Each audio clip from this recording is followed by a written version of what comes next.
une production du Studio SF. Bienvenue au Sans Filtre, le podcast où on parle de ce qu'on veut avec nos invités. That's it. Je suis PH Quentin, avec moi Doom Plante, un podcast pressant aujourd'hui parce que là, vous l'écoutez, on vient d'enregistrer. C'est rare qu'on fait ça, mais là, on s'est dit, ce podcast-là, de jour en jour, ça évolue tellement vite, la politique américaine, puis les élections sont mardi prochain. Là, on est vendredi. Donc, on le tourne, on le sort pour que vous puissiez vous préparer à la journée de mardi. Donc, toujours un grand plaisir de recevoir Frédéric Gagnon pour la 3e fois sur le Sans Filtre podcast, notre expert maison de politique américaine. Il y en a d'autres aussi qu'on a reçus plusieurs fois, mais c'est toujours très éclairant de parler avec Frédéric. Ça nous aide à comprendre les enjeux, à comprendre le contexte américain, comprendre où on en est dans cette course-là qui est extrêmement serrée. Qu'est-ce qui va se passer? Personne ne le sait. On a chacun notre feeling. Moi, j'ai mon feeling. PH a son feeling. Frédéric a son feeling. Écoutez jusqu'à la fin pour le savoir. Mais c'est chaud. C'est chaud. Mais avec mon œil de lynx, ben, c'est ça. Le podcast, on voulait le sortir maintenant parce que ça va vous laisser tout le week-end pour l'écouter, pour vous préparer mentalement. Angoissé peut-être ou non. Savoir quoi regarder, quoi surveiller. Bref, toujours un plaisir de parler avec Frédéric. Puis on espère que vous allez aimer la conversation et que vous allez bien vivre les prochains jours. Bon podcast. Bonne écoute.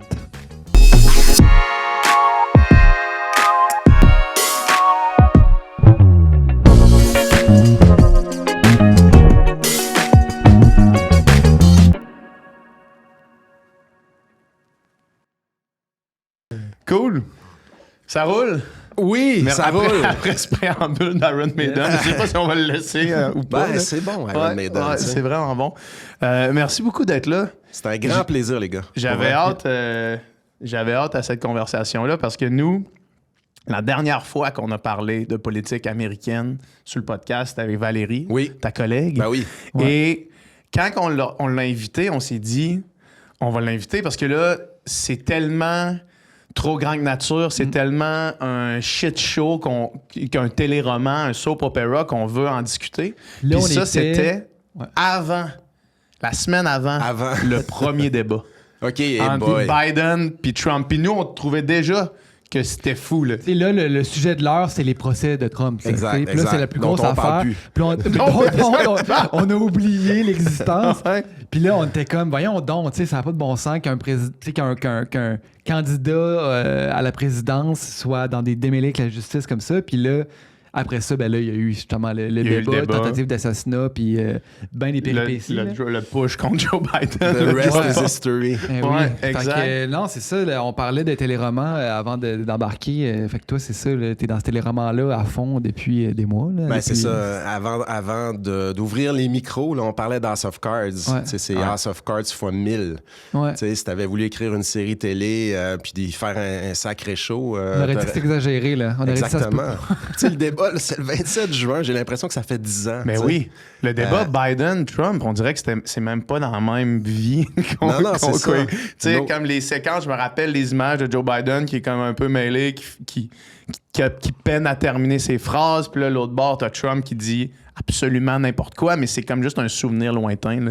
Absolument. Puis, mais ça a été un tournant. Je regardais ça à la maison. Je sais pas si vous l'avez regardé live, ce débat-là. Écoute, j'avais envie de pleurer. Là. C'était pathétique. C'était n'importe quoi. Pauvre Joe. Pauvre Joe. Mais la dernière fois, on avait parlé de Joe Biden, puis vous m'aviez demandé est-ce qu'il va être capable de continuer. Puis j'étais pas mal plus optimiste à ce moment-là, mais c'est comme si sa santé avait décliné rapidement. Et à ce débat-là, écoute, ça mentait pas. Là. Pire débat présidentiel de l'histoire. T'sais, on parle souvent du débat Kennedy-Nixon de 1960, où Nixon avait un peu de sueur sur le front, tout ça. Ça n'avait pas été un bon débat, mais ça n'avait rien à voir avec la performance de Joe Biden cette fois-là. Quand tu dis Trump a gagné ce débat-là, excuse-moi, mais Trump a été mauvais aussi. Oui, c'est ça. Mais moins mauvais pas mal que Biden, puis c'était sur le fond et la forme. Là, même son visage, quand l'autre parlait, écoute, ça mentait pas. Et puis, les démocrates ont eu l'air un peu niaiseux parce qu'ils essayaient de cacher ça, finalement. Tu sais, tu avais des déclarations publiques de gens qui disaient « Non, derrière les portes closes, c'est un gars qui a encore beaucoup d'énergie. C'est pas le gars que vous voyez en public. C'est un travail éreintant, la présidence. C'est normal qu'elle ait l'air un petit peu fatiguée par moment, mais tout va bien. Il a encore toute sa tête. Mais c'est pas ça qu'on a vu le 27 juin. C'était pathétique. Ouais, c'était vraiment... c'est ça, triste. C'est triste. Ouais. C'était vraiment n'importe qui a déjà vu, puis c'est ça que je disais à Dom, à un moment donné, n'importe qui a déjà vu une personne âgée en déclin cognitif reconnaissait des signes à l'échelle nationale à l'heure de grande écoute devant tout le monde. Non, c'est des dizaines de millions de personnes qui regardent ça. Puis tu sais, c'était pas juste une mauvaise réponse, là, c'était tout le long du débat. Tout le long du débat, puis particulièrement durant les 10-15 premières minutes. Puis malheureusement pour Biden, ce sont ces minutes-là que les gens regardent. Puis tu sais, maintenant, on regarde un débat, puis après 30 minutes, on dit « OK, I've seen enough.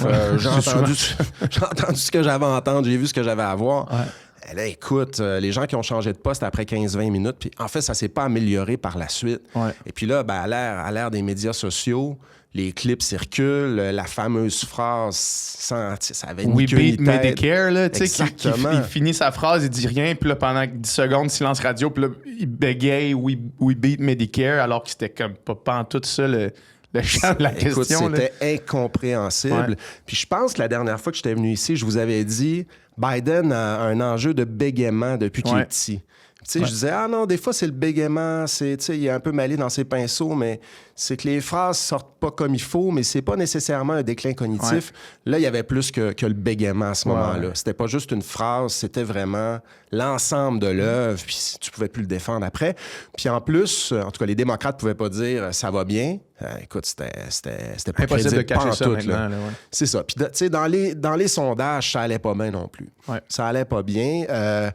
Il était peut-être à 41 42 dans les intentions de vote au national à ce moment-là.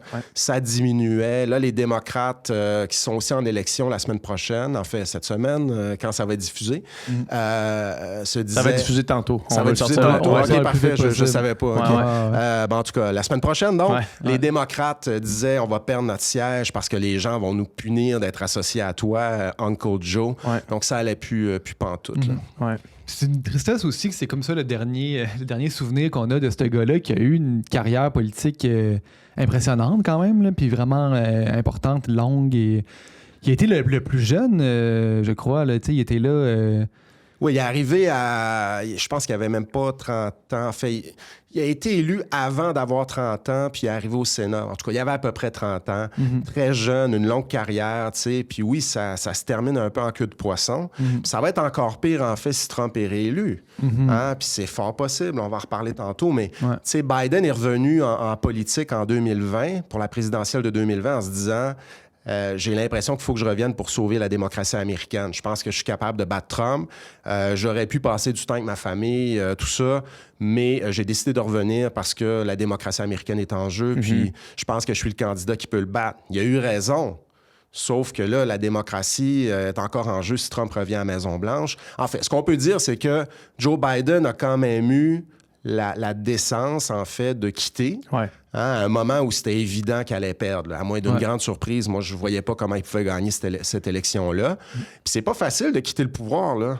On le voit, il y en a des leaders qui s'accrochent à l'international, même au Canada. Au Canada aussi, au Québec, à un moment donné. Puis on a vu ça dans l'histoire, là, dans nos démocraties occidentales, les chefs de parti qui s'accrochent en se disant « Non, on va être capable de redresser le navire, tout ça. » Puis Biden, ça avait été son rêve, là. Longtemps d'être président des États-Unis. Il s'était essayé déjà à quelques reprises. Puis là, en 2020, enfin, ça marche. Puis en 2020, pendant les primaires démocrates, qui sont les courses à la chefferie, la course à la chefferie démocrate, ça avait été super difficile pour lui, là. En Iowa, en New Hampshire, ça allait nulle part, cette affaire-là. Il était 4e, 5e. Il y en avait d'autres devant lui. Puis finalement, il a causé la surprise pendant ces primaires-là. Fini par gagner la présidentielle. Il était super content. Il est content d'être président. C'est pas facile de quitter dans ce contexte-là. Puis honnêtement, s'il était ici, je sais pas ce qu'il dirait, mais il regarde ça puis il se dit, il y a peut-être buyer's remorse un petit peu, au sens où c'est pas aussi facile qu'on pensait pour Harris. Ouais. Peut-être qu'il se dit, si j'étais resté, peut-être que j'aurais pu gagner cette élection-là. Évidemment, je pense qu'il a tort, mais c'est un gars très têtu. Ouais. Il s'est fait un petit peu pousser vers la sortie, selon ce qu'on comprend, par des démocrates qui disaient... George Clooney. George Clooney, Nancy Pelosi. Hey, ça avait été dur, ça, pour Biden, l'article de George Clooney. Ouais. Qui dit je pense que c'est le temps qu'il parte. On sentait qu'il y avait peut-être un peu de Barack Obama derrière. Ouais, c'est ça. Il y avait ça. C'était un argument républicain de dire que Barack Obama contrôle encore le Parti démocrate. Là. Ouais. Qu'en est-il? On n'a rien de... Tu sais, à un moment donné, on va la connaître, l'histoire, probablement. Il y a des gens qui sont au courant. Il y a des gens autour de Biden qui ont vu aller ça, tu sais, des membres de son personnel. Ouais. Ça va faire un méchant bon livre quand l'histoire va sortir. Tu sais, il y a des gens qui vont vouloir faire la pièce avec ça, probablement, à un moment donné. On va la connaître, l'histoire. Mais ce qu'on sait, c'est qu'effectivement, il y a eu des pressions à l'interne dans le parti pour qu'il s'en aille. Barack Obama a probablement fait pression sur... Peut-être pas Biden directement, parce que c'est délicat pour Barack Obama. Ils ont une relation personnelle, tout ça, mais Barack Obama a sans doute convaincu des démocrates de faire pression sur lui pour qu'il s'en aille. Puis Nancy Pelosi, l'ancienne présidente de la Chambre des représentants, a joué un rôle important aussi. Puis en public, à un moment donné, elle donne une entrevue médiatique. Je me souviens pas sur quel média, mais on lui demande « Qu'est-ce que tu penses de la candidature de Biden pour la suite des choses? » Puis elle répond quelque chose comme « La décision sur l'avenir de Biden va revenir à Biden. » Donc, pas d'appui à Uncle Joe à ce moment-là. Puis, il y a des gens qui avaient dit « OK, ça fait mal parce que Nancy Pelosi a encore beaucoup d'influence sur les représentants démocrates de la Chambre des représentants et qui ont qui ont commencé à dire publiquement il faut qu'il s'en aille, il faut qu'il s'en aille. » Puis la pression montait. On va la connaître, l'histoire, mais c'est sûr que Biden doit être un petit peu amer de ça. Amer, oui, c'est ça le mot. Ouais. C'est tout à fait ça. Il doit être très amer, un petit peu de frustration, c'est sûr. Depuis cette histoire-là, je veux dire, Joe Biden est encore le président des États-Unis là, à l'heure où est-ce qu'on se parle, mais il a disparu complètement. Là. Ah, il est invisible. Puis en fait, les démocrates... Ils veulent qu'il soit invisible. Ben, je pense que oui. Tu as vu cette semaine, écoute... il y a eu un rassemblement de Trump à New York au Madison Square Garden. Ouais. Tout le monde a vu l'histoire. Ouais. Il y a un humoriste qui fait une joke vraiment pas appropriée sur les Portoricains en disant Porto Rico, c'est une île remplie d'ordures ou quelque chose comme ça. On en reparlera ça tantôt quand on reparlera des intentions de vote plus récentes. Là. Excellent. Il y a eu cette joke-là. Puis là, Biden, finalement, se prononce. Ouais. Puis il dit ce sont les partisans, en fait. Ce sont eux qui sont des ordures. En faisant référence à quoi exactement? On ne le sait pas à ce moment-là. Est-ce qu'il parle des partisans de Trump en général? Est-ce qu'il parle des gens qui étaient sur la scène en particulier? Là, ce que Biden dit, c'est non, je parlais des gens sur la scène en particulier, pas tous les partisans de Trump. Mais ça fait mal parce que Trump reprend la balle au bon puis il dit, vous voyez, Biden vous traite d'ordure. Ouais. Il traite la moitié du pays d'ordure.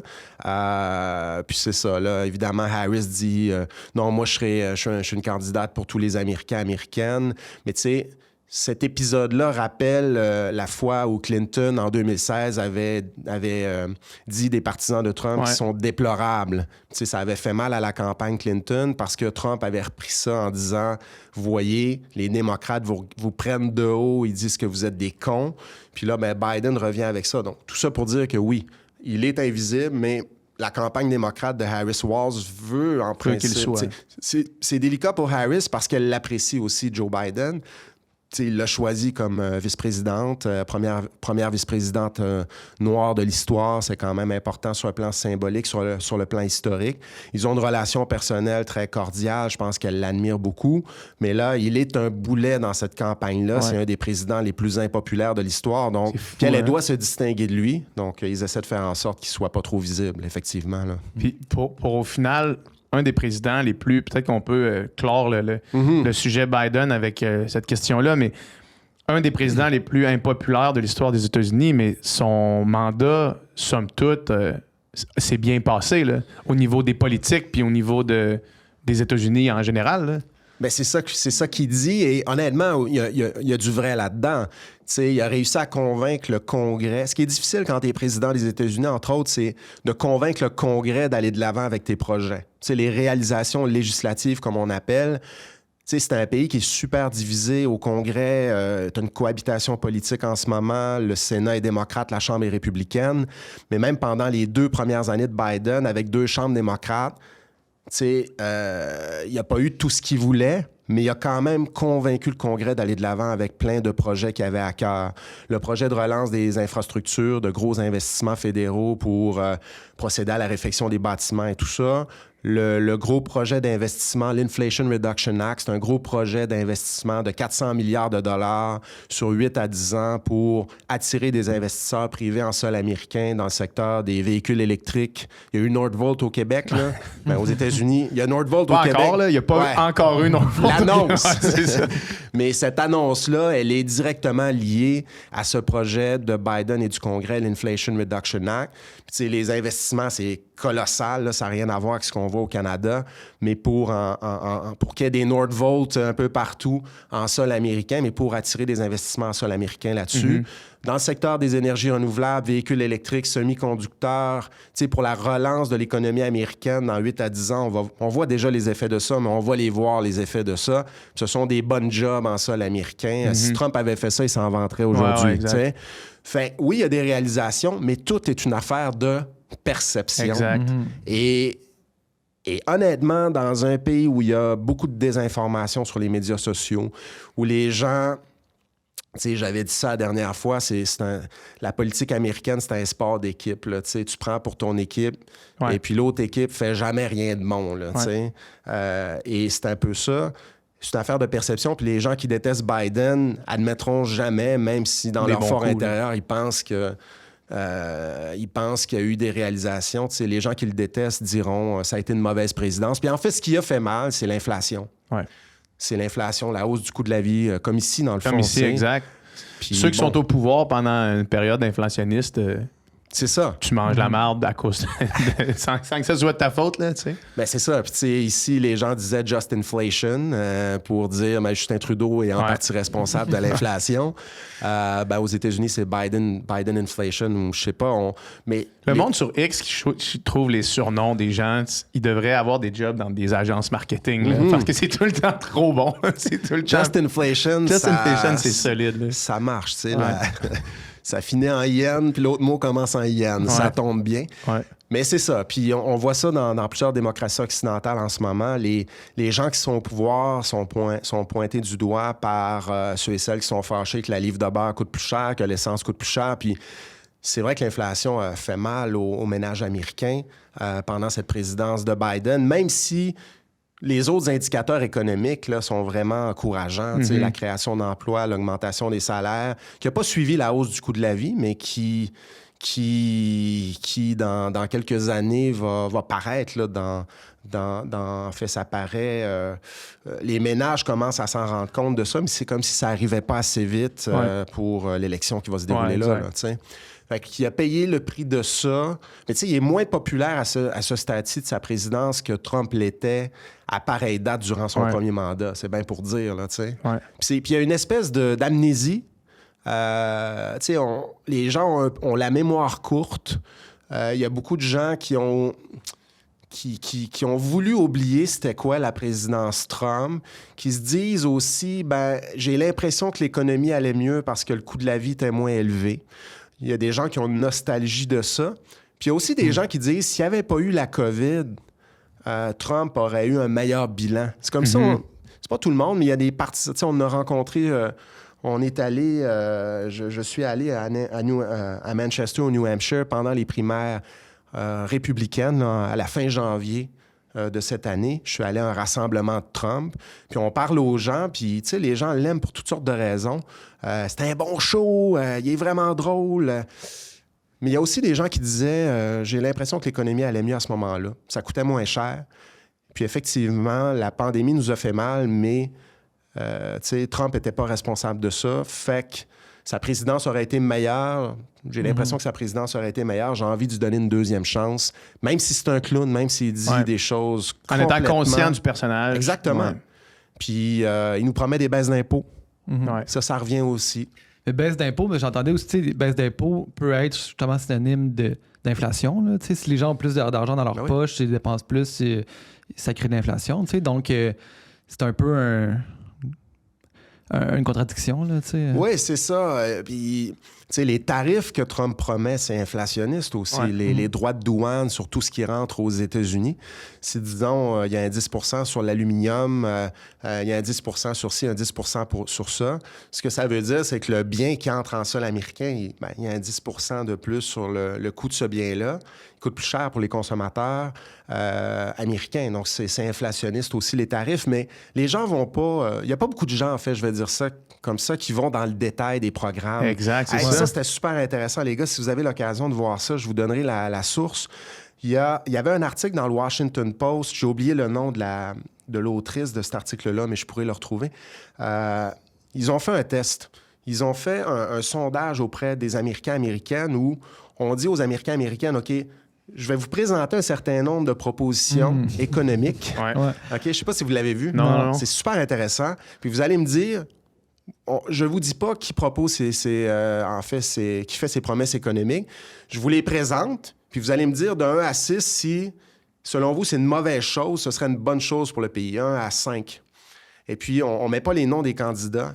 Les propositions économiques les plus populaires sont celles de Harris. Ouais. Ah ouais. Oui, c'est ça, c'est ce qui ressort de l'étude. Alors que la croyance, c'est comme que les démocrates, pour l'économie, ça va pas être bon, ça va être terrible. Puis c'est Trump pour l'économie, ça va sauver notre économie. C'est le candidat favori sur l'économie en ce moment. Ouais. Mais quand on enlève les noms, c'est le programme de Harris qui est plus populaire sur le plan économique. C'est une affaire de perception. C'est ça, c'est pas l'enjeu des élections aux États-Unis, puis même ici, à plus petite échelle, c'est pas les programmes. C'est pas les programmes. Non, puis tu sais, il y a des gens pour qui c'est ça, mais il y a beaucoup de gens pour qui les programmes, on les épluche pas, les programmes. Tu sais, moi, je suis prof en sciences politiques. Là, quand vient le temps de voter au Canada, je vais vous faire un aveu, là, je vais pas éplucher. Des fois, je le fais, mais tu sais, on n'épluche pas autant les programmes qu'on devrait. On n'épluche pas autant les programmes... puis aux États-Unis, c'est la même chose. Puis ce qui est un peu curieux, c'est que là, une des critiques qu'on fait à Harris, c'est qu'elle n'aurait pas assez présenté son programme. Mais son programme est disponible sur son site Internet. Puis il y a plein de rassemblements. Évidemment, au début, c'était un peu flou, mais écoute, elle a commencé sa campagne très tard. Ouais. Tu sais, il faut que tu décolles la machine très tard, en juillet. Elle doit se distinguer de Biden. Ils doivent établir une stratégie. Donc, c'est sûr qu'au début... On n'a pas autant les détails qu'on devrait probablement. Elle teste des idées avant de dire « OK, c'est ça qu'il faut faire, c'est ça qu'il faut proposer ». Mais là, elle présente son programme dans les rassemblements publics, tout ça, mais les gens ne portent pas autant attention à ça qu'au fait que Trump s'est déguisé en éboueur dans son... Aller chez McDo, ça va des frites. Aller chez McDo. Puis c'est ça le génie de Trump. Ça, on en a parlé ici chaque fois que je suis venu, mais... C'est ça le génie de Trump, c'est le contrôle du message, c'est d'occuper l'espace médiatique, c'est d'invisibiliser ses adversaires et donc d'inciter les Américains à ne pas porter attention au programme avec ses coups d'éclat, il sert des frites chez McDo. Puis on se fait prendre au jeu aussi, là, tu sais, quand on commente la politique américaine. Ici, on finit par en parler pendant 10 minutes. Et c'est ça le génie, en fait, de Trump. Puis encore une fois, c'est sa 3e présidentielle. Il fait encore sa campagne comme ça. Puis ça marche. Je veux dire, on va parler des intentions de vote tantôt, mais je sais pas qui va gagner cette élection-là. Qu'est-ce qui influence le vote si c'est pas le programme? Sur quoi les gens... Qu'est-ce qui les amène à choisir un candidat plus qu'un autre? À part, tu sais, puis évidemment, il y a des gens qui, tu sais, leur allégeance est coulée dans le béton d'avance, puis ça, c'est de génération en génération, puis ça changera jamais. Mais tu sais, sinon, tu sais, pour soit les indécis ou soit ceux qui vont, tu sais, qui vont dire « Ah, moi, j'adore Trump » ou « J'aime pas Trump » ou ça, c'est quoi? C'est quoi qui les influence? Bien, tu l'as dit, l'allégeance partisane, c'est vraiment un facteur déterminant. Ouais. Et de plus en plus, tu sais, il y a là, c'est environnemental, finalement. C'est comme, tout le monde autour de moi vote républicain, ma famille est républicaine, j'ai été élevé comme ça, fait que je vote comme ça, that's it. Tu sais, c'est un peu comme ça ici aussi, là. Moi, j'ai changé d'allégeance politique en cours de route, mais dans ma famille, quand j'étais jeune, ça votait d'un bord. Ça votait d'un bord, puis on votait comme ça, puis... la socialisation, où tu es né, tout ça. Puis l'allégeance partisane, c'est très important. Puis surtout dans ce pays-là aujourd'hui où il y a une très grande polarisation au sein de la société américaine, les républicains. Si on regarde les données, si on regarde les données de sondage en ce moment, ce qu'on voit, c'est que 94% des républicains disent qu'ils vont voter Trump cette fois-ci. Il reste un 6% qu'Harris peut aller chercher, puis elle essaye. Elle essaye, là. Elle essaye bien fort. Elle est allée chercher Arnold Schwarzenegger hier. Schwarzenegger. Elle est allée le chercher le Terminator. Ouais, le Terminator, mais Governator. Un gouverneur républicain. Ouais. T'es allé chercher un gouverneur républicain pour elle. De la Californie, elle a été sénatrice de la Californie. Elle sort en disant qu'elle a un Glock. On va dire des genres d'approche, de dire non, je suis pas si différent de vous. Est-ce que tu l'utilises? Évidemment que je l'utilise. Ouais. C'est ça. Mais c'est ça, tu as 6% de républicains, peut-être 5% qu'elle peut aller chercher. Puis elle va essayer d'aller le chercher. On l'a vu avec Liz Cheney, l'ancienne représentante républicaine, qui dit « J'aime pas les politiques d'Harris ». Mais Trump est un danger pour la démocratie, donc c'est sûr. Et bon, il y a eu des républicains, il y a plein de balados qu'on peut écouter. Il y a The Bulwark, un balado de républicains anti-Trump qui est animé par Tim Miller. Si les gens s'intéressent à ce mouvement-là, c'est vraiment le balado à écouter. Il y en a là, à la marge des républicains qui disent « Je veux rien savoir de Trump », qui disent « On va voter Harris ».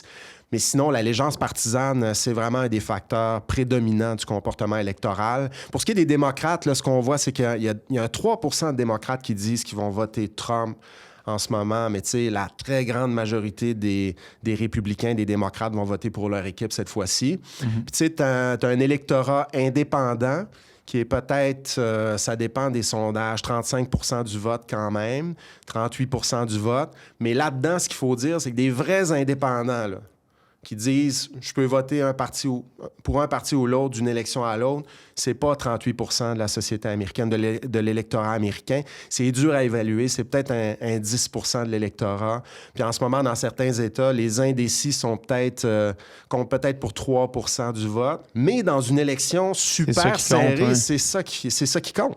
Ça va jouer, probablement, on va voir. Mais ça risque de jouer encore comme en 2020, comme en 2016, par quelques dizaines de milliers de votes dans quelques États clés de cette élection-là.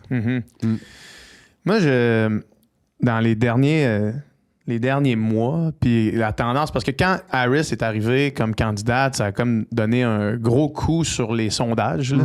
Puis là, on a vu comme une vague de démocrates en faisant comme, OK, là, finalement, les démocrates vont rentrer assez facilement. Là. Ouais. Ça semblait comme ça vraiment au début de la campagne d'Harris. Puis on dirait que le monde, c'est comme tanné. C'est quoi qui s'est passé depuis le début, ce pic-là? Parce que même moi qui regarde ça de l'extérieur, puis on en parlait hier, j'ai l'impression qu'il y a des choses qu'on peut pas comprendre parce qu'on n'habite pas aux États-Unis. Comme c'est pas vrai que 50% des Américains sont des caves. Tu sais, je comprends ça. Fait que ça, il y a quelque chose que moi, je suis pas capable de comprendre, je suis pas capable de me mettre à leur place, tu sais. Mais honnêtement, je serais pas le plus enthousiaste d'aller voter pour Kamala Harris. Ce serait pas un candidat que je ferais, une candidate que je fais comme oh, ouais, c'est elle que je veux, tu sais. Ouais. Fait que est-ce qu'il y a un peu de ça, peut-être aussi que c'était la meilleure candidate pour faire cette transition-là rapide, mais est-ce que c'est vraiment la meilleure candidate pour mener le combat démocrate? Dans le Parti démocrate, selon moi, c'était pas la meilleure candidate. Ouais. Loin de là. Il y a du talent dans ce parti-là. J'ai vu, moi, c'était Josh Shapiro, je pense. Josh Shapiro, je l'ai vu quelques fois, puis il était comme pressenti pour peut-être vouloir être là, être vice-président, mais que finalement, le monde disait on va le laisser se présenter à la présidence la prochaine fois. 2028, c'est ça. Il y a toutes sortes d'affaires qui se sont passées. Mais non, c'est pas la meilleure candidate dans le Parti démocrate. Et on le savait déjà, là, parce qu'elle avait participé aux primaires démocrates de 2020. Puis les gens qui nous regardent pourront aller voir les clips. Là, dans les débats, ça avait été, dans certains débats, une catastrophe. Elle avait eu très peu de votes. Là. Très peu de votes. Ça n'a pas levé pantoute. Ça ne marchait pas. Comment ça, une catastrophe? Une catastrophe. Puis on le voit, on l'a vu cette année dans les entrevues médiatiques qu'elle donne. Hein? Il y a une expression aux États-Unis qu'on dit « word salad ». C'est-à-dire, elle commence à répondre aux questions, puis dès qu'elle doit improviser, elle se perd un peu. Un Michael Scott. On appelle ça un Michael Scott. Là. Comment? On appelle ça un Michael Scott, comme dans The commence ses Office. Il commence une phrases, phrase sans savoir où est-ce qu'il s'en va, puis il fait juste dire exact, plein d'affaires exact. en essayant de trouver ce qu'il va dire en le disant. Là. Exactement. Et tu sais, quand elle donne un discours avec le télésouffleur, tout ça, excellente. Écoute, c'est... L'énergie est là. On voit les partisans qui sont super inspirés par ce qui est en train de se passer. Tu sais, son discours à la Convention démocrate, c'était du 9 sur 10, du 10 sur 10. C'était peut-être pas aussi inspirant pour les électeurs démocrates que le discours de Barack Obama, de Michelle Obama. Mais des Obama, il y en a juste 2 sur la planète. Exact, c'est ça. Mais bon, écoute, elle commence sa campagne sur le tard. Elle doit lancer ça. Puis, dans les circonstances, son début de campagne a été excellent. A été excellent, mais ça s'est essoufflé parce que, j'en reviens à ce que je disais, dès qu'elle doit improviser, dès qu'elle... puis on la sent un peu prudente dans le contexte. L'élection est super serrée. Des fois, c'est comme si elle ne voulait pas répondre aux questions qu'on lui pose sur le conflit au Proche-Orient. C'était un peu wishy-washy. Sur l'économie, là, elle finit dans le dernier droit par donner des détails sur ce qu'elle va faire à l'aide aux petites moyennes entreprises, des réductions d'impôts pour la classe moyenne. Puis là, on a des détails. Mais au début, c'est comme si... Puis c'est ça, c'est pas la meilleure candidate, je pense, dans ce parti-là, à ce stade-ci de l'histoire de ce parti. Il y a Josh Shapiro, le gouverneur de la Pennsylvanie, qui est vraiment une étoile montante à surveiller pour 2028. Gretchen Whitmer, la gouverneure du Michigan. Il y a Gavin Newsom, le gouverneur de la Californie, qui est hyper télégénique, pas la langue dans sa poche, qui est... Tu sais, dans un débat contre Trump, j'aurais aimé ça voir ça. Mais il y a 2-3 affaires qu'il faut garder en tête. Les démocrates avaient plus de temps. Oui, c'est ça. Il n'y avait plus de temps. Il n'y avait plus de temps. Il faut que ça aille vite. Il n'y a pas le temps de faire une course en bonne et due forme, là, finalement. Ben, il aurait pu en faire une, mais c'était trop court, je pense. Ça aurait montré une division dans le parti. C'est un parti qui se déchire, qui se bat à l'intérieur de lui-même avant d'essayer de battre un candidat républicain. T'sais, imagine si on le fait, le concours de beauté, entre guillemets. Il y a des gens qui disaient on devrait faire quelque chose qui ressemble à un concours de Miss World. Les candidats, un par un, vont se présenter sur le stage. C'est ça, une télé-réalité presque, là, où on va les entendre 4 soirs, ils vont nous présenter, ils vont nous vendre leur salade, puis après ça... on va à huis clos, on en choisit un, puis on sort unis tout le monde ensemble. Il y avait toutes sortes de scénarios qui avaient été proposés. Mais le problème, c'est que quand tu n'as pas de temps, puis que tu fais ça, la candidature qui sort, tu sais, il y a ce qu'on appelle le vetting des candidats présidentiels. Qu'est-ce qu'on sait sur le parcours de ces gens-là qui pourrait être embêtant si jamais dans le dernier droit d'une campagne, il y a une merde, entre guillemets, qui sort. Tu sais, il y a le vetting des candidats. Elle était déjà vettée. Oui, parce qu'elle était vice-présidente. Ben, c'est ça. Donc, c'était pratique, je dirais, dans le contexte d'aller avec cette candidature-là. Il fallait aller vite, elle était vettée. Biden l'a appuyée, tu sais. Dans les circonstances, c'était la moins pire des options. Mais est-ce que c'est la meilleure candidate dans ce parti-là? Je pense pas. Puis les autres dont j'ai parlé, ils voient bien le contexte. Là. C'est pas évident. C'est incertain. Est-ce que moi, je sacrifie ma carrière politique si je me lance cette fois-ci puis je me casse la gueule? Tu sais, t'es Josh Shapiro, tu dis, écoute, je vais pas aller perdre... Les probabilités que je gagne là, sont bien plus grandes en 2028 si Trump revient au pouvoir que si Harris gagne. S'il y a une élection en 2028. Là. Ça, c'est l'autre question, on verra. Mais, ouais, c'est bon. Mais c'est ça. Ces gens-là, je pense, se sont dit, de toute façon, c'est mieux de l'appuyer. On doit faire front commun. Ça va aller vite. La convention s'en vient. Je sais même pas, moi, comment je vais faire campagne dans le contexte. Est-ce que j'ai... Puis, tu sais, il y a aussi... les candidats présidentiels font bien à l'avance toutes sortes d'études, des focus groups, ils mènent des sondages pour voir... Josh Shapiro, comment il va se mettre en marché si jamais il se présente à la présidentielle. Puis ça se prépare longtemps à l'avance. Là. C'est la pré-campagne. Écoute, ils font ça des mois à l'avance, avant les primaires démocrates habituellement ou les primaires républicaines. Puis là, ces candidats-là n'ont juste pas le temps de faire ça. Donc c'est la solution pratique Kamala Harris, mais c'est pas la meilleure candidate. Puis je pense qu'on l'a vu là, dans certaines entrevues médiatiques, ça a été Ça a été fastidieux. Puis c'est pour ça qu'elle voulait pas trop en faire au départ. Mais là, Mané... Elle n'a pas le choix. Là. Elle n'a pas le choix. La course est bien trop serrée. Trump veut pas de deuxième débat. Il faut qu'elle soit visible. Puis l'autre occupe tout l'espace médiatique parce qu'il va servir des frites chez McDo, puis les médias parlent de ça. Donc, une longue réponse à ta question, mais non, je pense pas que c'était la meilleure candidate, la meilleure option si tu dis sur papier, en guillemets, là, voici nos joueurs. Mais dans la réalité, c'était la seule option. Mais pourtant, elle a fait un très bon débat. Là. On dit qu'elle n'est pas très bonne pour improviser, mais dans ce contexte-là de débat, elle était super bonne. Puis elle a clairement gagné ce débat-là. Ouais, tu sais, moi, je pense qu'elle a gagné ce débat-là. Ils ont fait des sondages après coup, ça vaut ce que ça vaut, mais... puis ils ont fait aussi des panels avec des électeurs indécis sur le réseau CNN, sur plein de réseaux. Et puis, il y a beaucoup d'indécis qui admettaient à ce moment-là que c'est elle qui avait gagné. Ça n'a pas eu d'effet pratiquement sur les intentions de vote. Ça, c'est une autre histoire. Mais non, son débat, super. Le discours à la Convention démocrate, ça a été tout un show. On a l'impression que, tu sais, mettons, son débat, là, elle a battu Trump, qui lui avait battu Biden, mais Trump est pas bon non plus en débat, là, tu sais. Elle a gagné un débat contre quelqu'un qui ment à chaque fois qu'il ouvre la bouche. C'est assez simple de gagner ce débat-là, là, tu sais. Fait que je pense pas que c'est parce qu'elle a été extraordinaire, là, elle a juste bien fait. Mais tu sais, l'évaluation des débats, tu sais, il y a une expression, on dit, on a toujours un regard situé. Ça veut dire quoi? Moi, Fred Gagnon, j'ai regardé le débat, puis j'ai des critères de politologue, puis je dis, oui, elle a moins menti, il y a eu moins... Puis tu sais, on a toujours nos critères à nous quand on évalue un débat. Puis c'est sûr que selon en sciences politiques, on regarde les débats, puis on se dit, OK, il y a 3-4 critères qui sont importants, puis sur la base de ces critères-là, elle a gagné le débat. Mais tu te mets dans les chaussures d'un partisan de Trump, il dit, mais c'est Trump qui a gagné le débat. Il a parlé plus fort, plus vite, il m'a fait rire, tu sais, c'est ça devient... Il n'a pas sorti la cassette de l'establishment, de politiciens, tu sais, on dirait... Beaucoup de gens qui s'attachent à ça aussi, le fait qu'il soit différent, le fait que ce soit pas un politicien de carrière, le fait que... J'ai l'impression que ça rentre beaucoup dans le...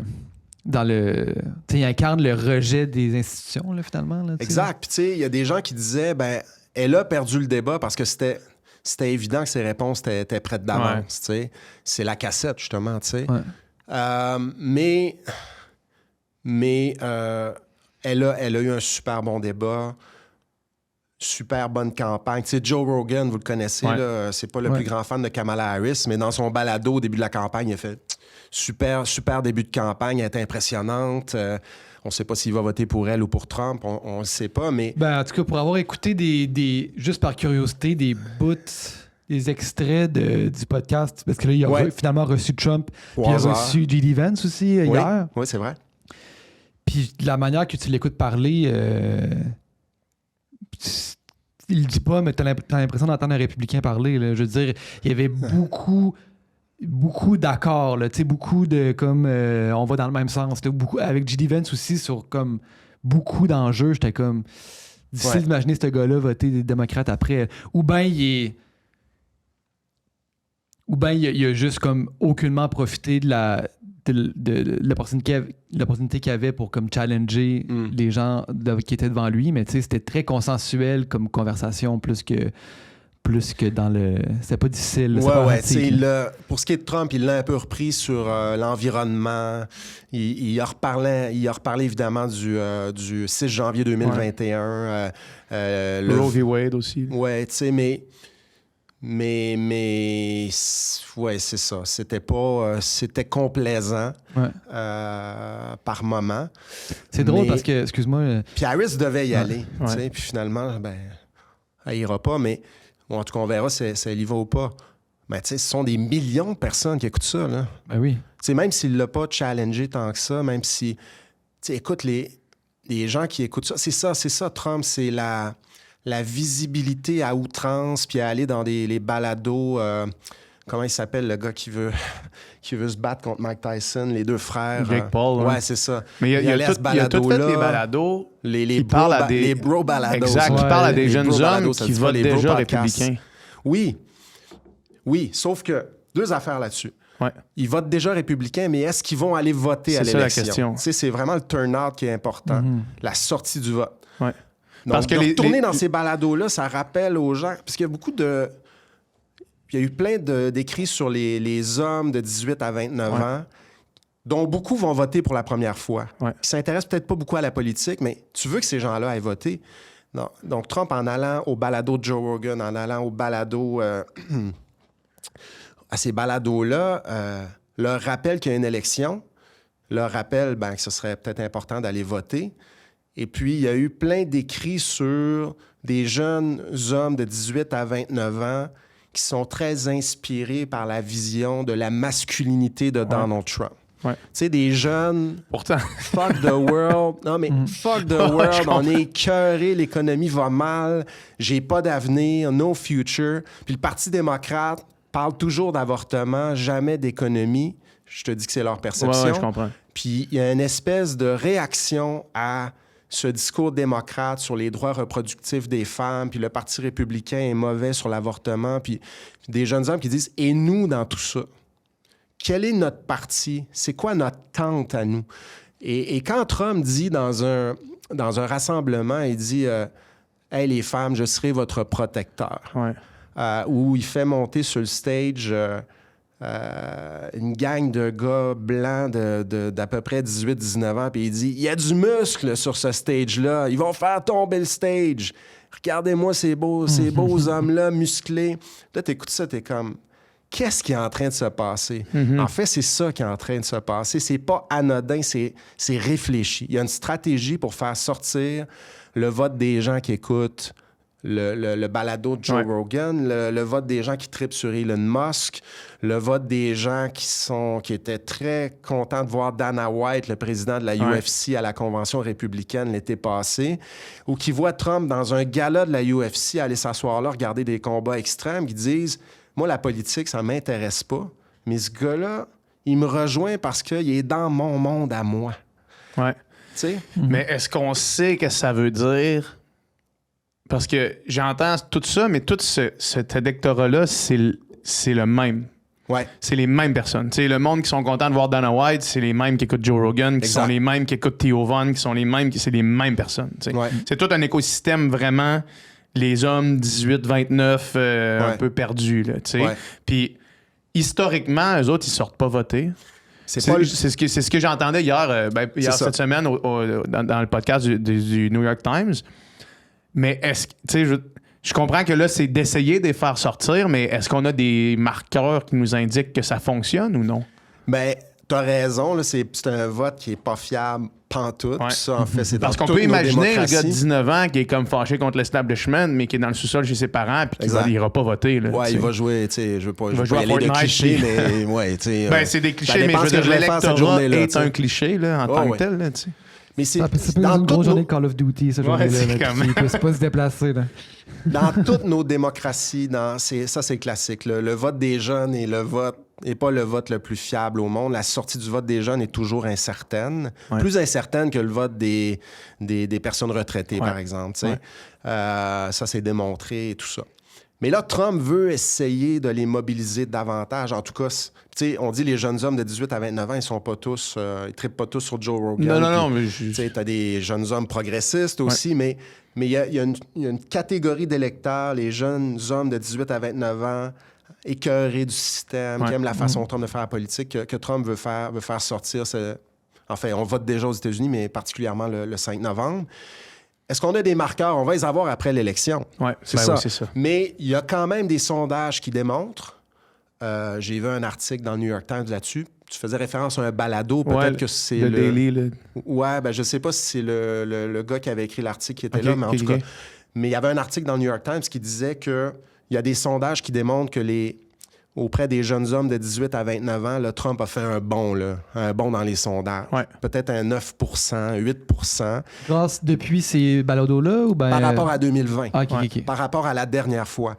Trump a besoin de ça parce que ce qu'on prévoit, c'est qu'il y aura un gros gender gap dans le vote cette année.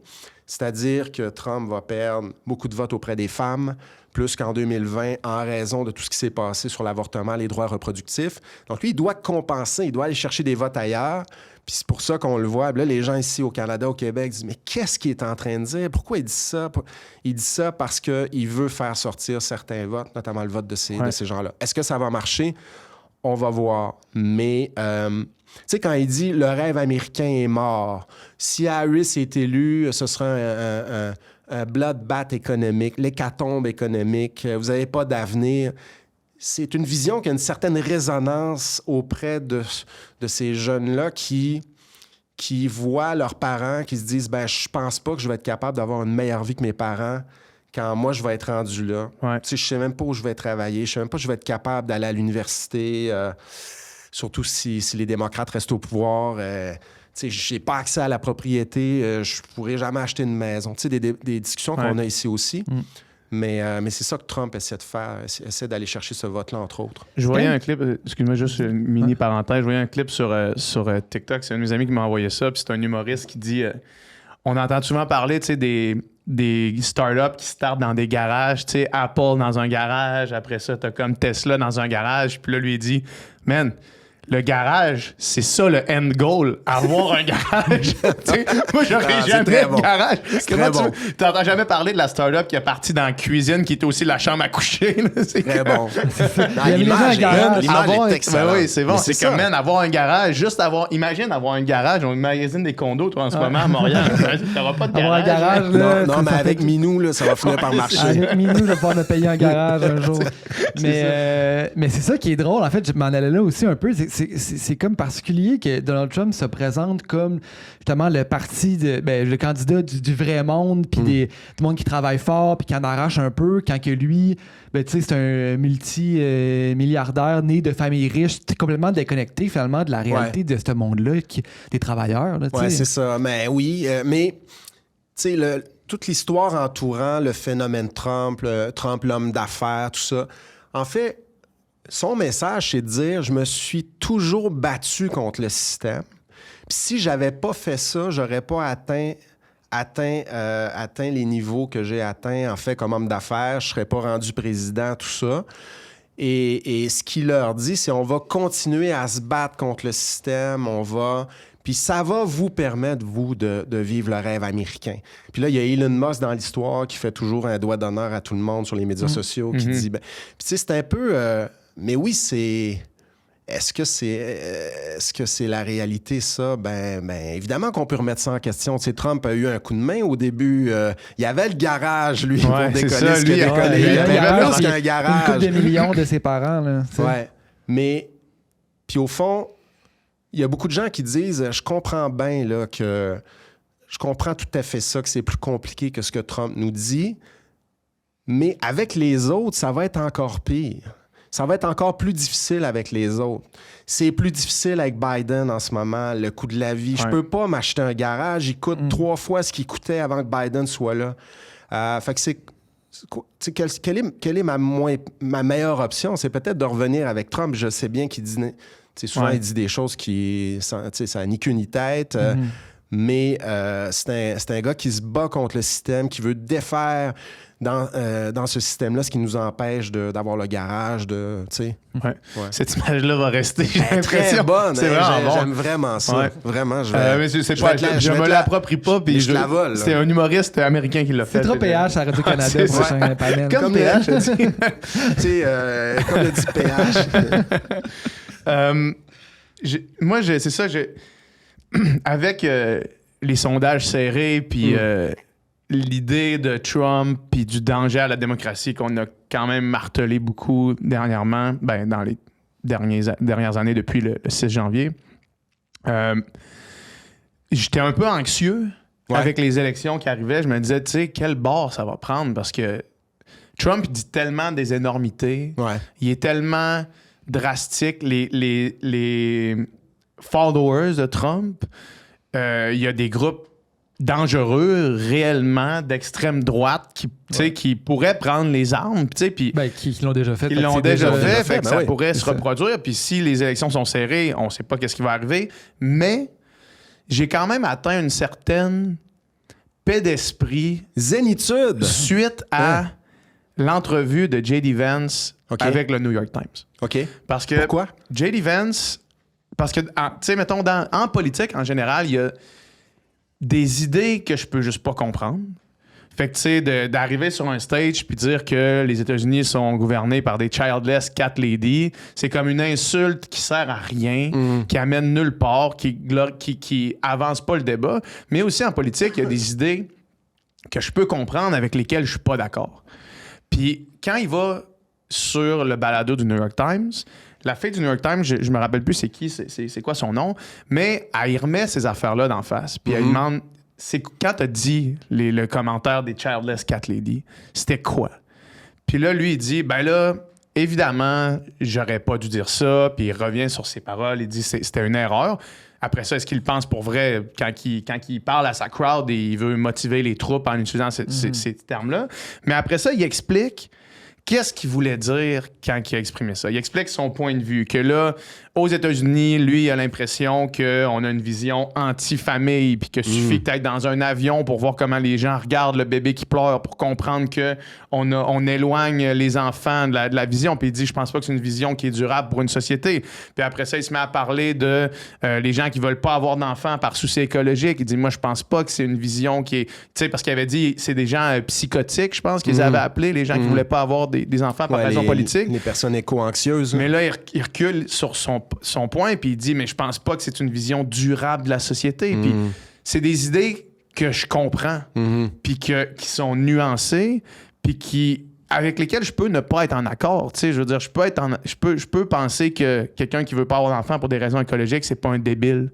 Mais je peux comprendre son explication de ce raisonnement-là. Ouais. Puis c'est 1 heure de conversation comme ça, où est-ce qu'il revient un peu point par point sur des controverses puis des trucs qu'il a dit, mais qui nuancent tout le temps. Puis je me dis, OK, s'il y a la capacité d'être 2 J.D. Vance, il y a quand même le J.D. Vance qui parle au New York Times qui existe, tu sais. Ouais. Fait que Donald Trump, c'est un personnage plus grand que nature qui, au final, n'a probablement pas vraiment de substance en termes de politique, là, genre réelle dans l'application. Puis c'est lui qui me fait peur plus que le corps du Parti républicain à son essence.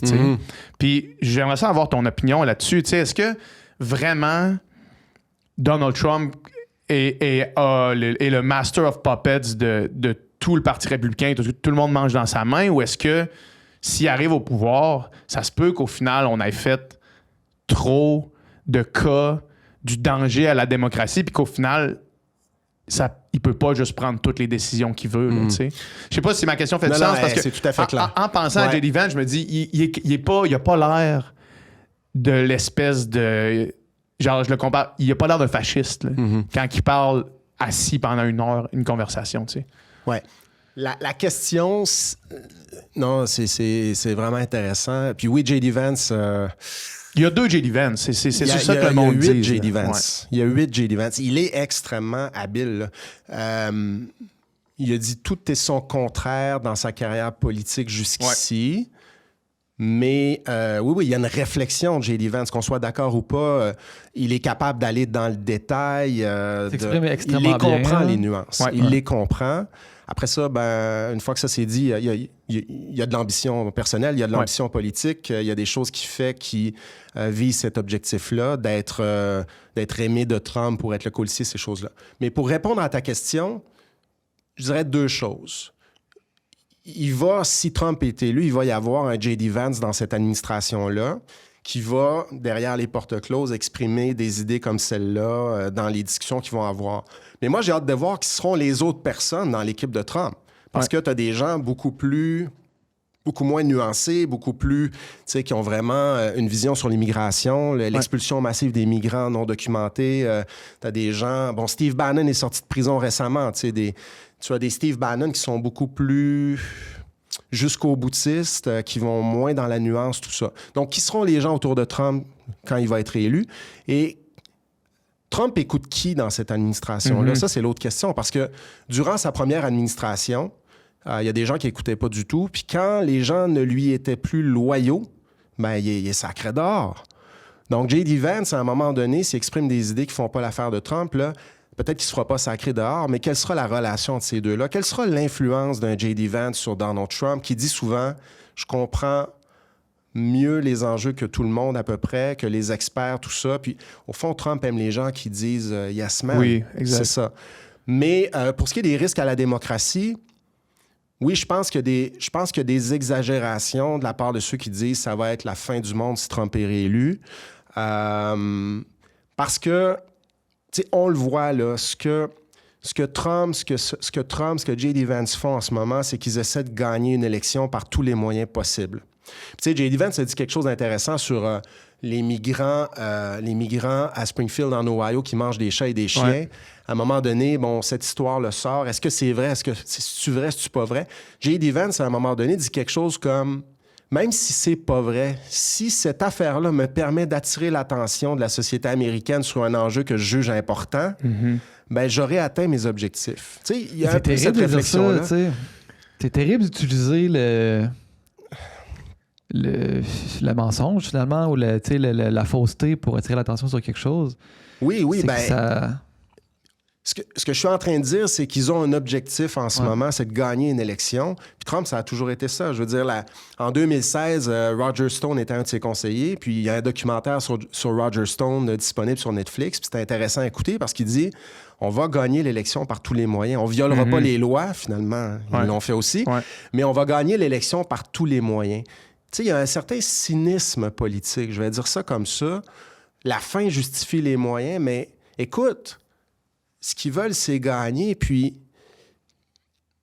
tu sais, une fois qu'ils auront gagné, on peut bien dire que ça n'a pas d'allure de faire ça, mais leur but, c'est ça. Puis, ils vont tout faire pour y parvenir. Tu sais, des fois, t'as des conseillers démocrates qui disent on devrait peut-être le faire un peu plus, ça, parce que, c'est peut-être pas moral, mais si bol, on perd nos élections. Ouais. Puis, si on perd nos élections, on peut pas mettre en œuvre la vision qu'on a de cette société-là.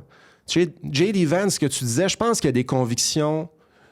Je pense qu'il y a ces convictions-là profondes.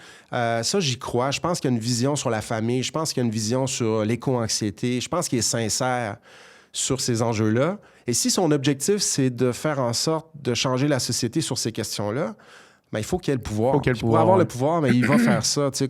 Après, oui, c'est-tu moral, c'est pas moral. On peut avoir un débat là-dessus, mais et les républicains, à un moment donné, ont décidé que c'est comme ça qu'ils faisaient la politique. Voilà. C'est pour ça qu'on les regarde et on dit « Hey, il disait le contraire hier. » Ben, c'est parce qu'aujourd'hui, c'est plus payant électoralement de dire le contraire de ce qu'il a dit hier. Puis il va le dire, puis tout le monde le sait là, qu'il y a des contradictions. Tu sais, je voyais dans un des rassemblements de Trump récemment, le sénateur Marco Rubio.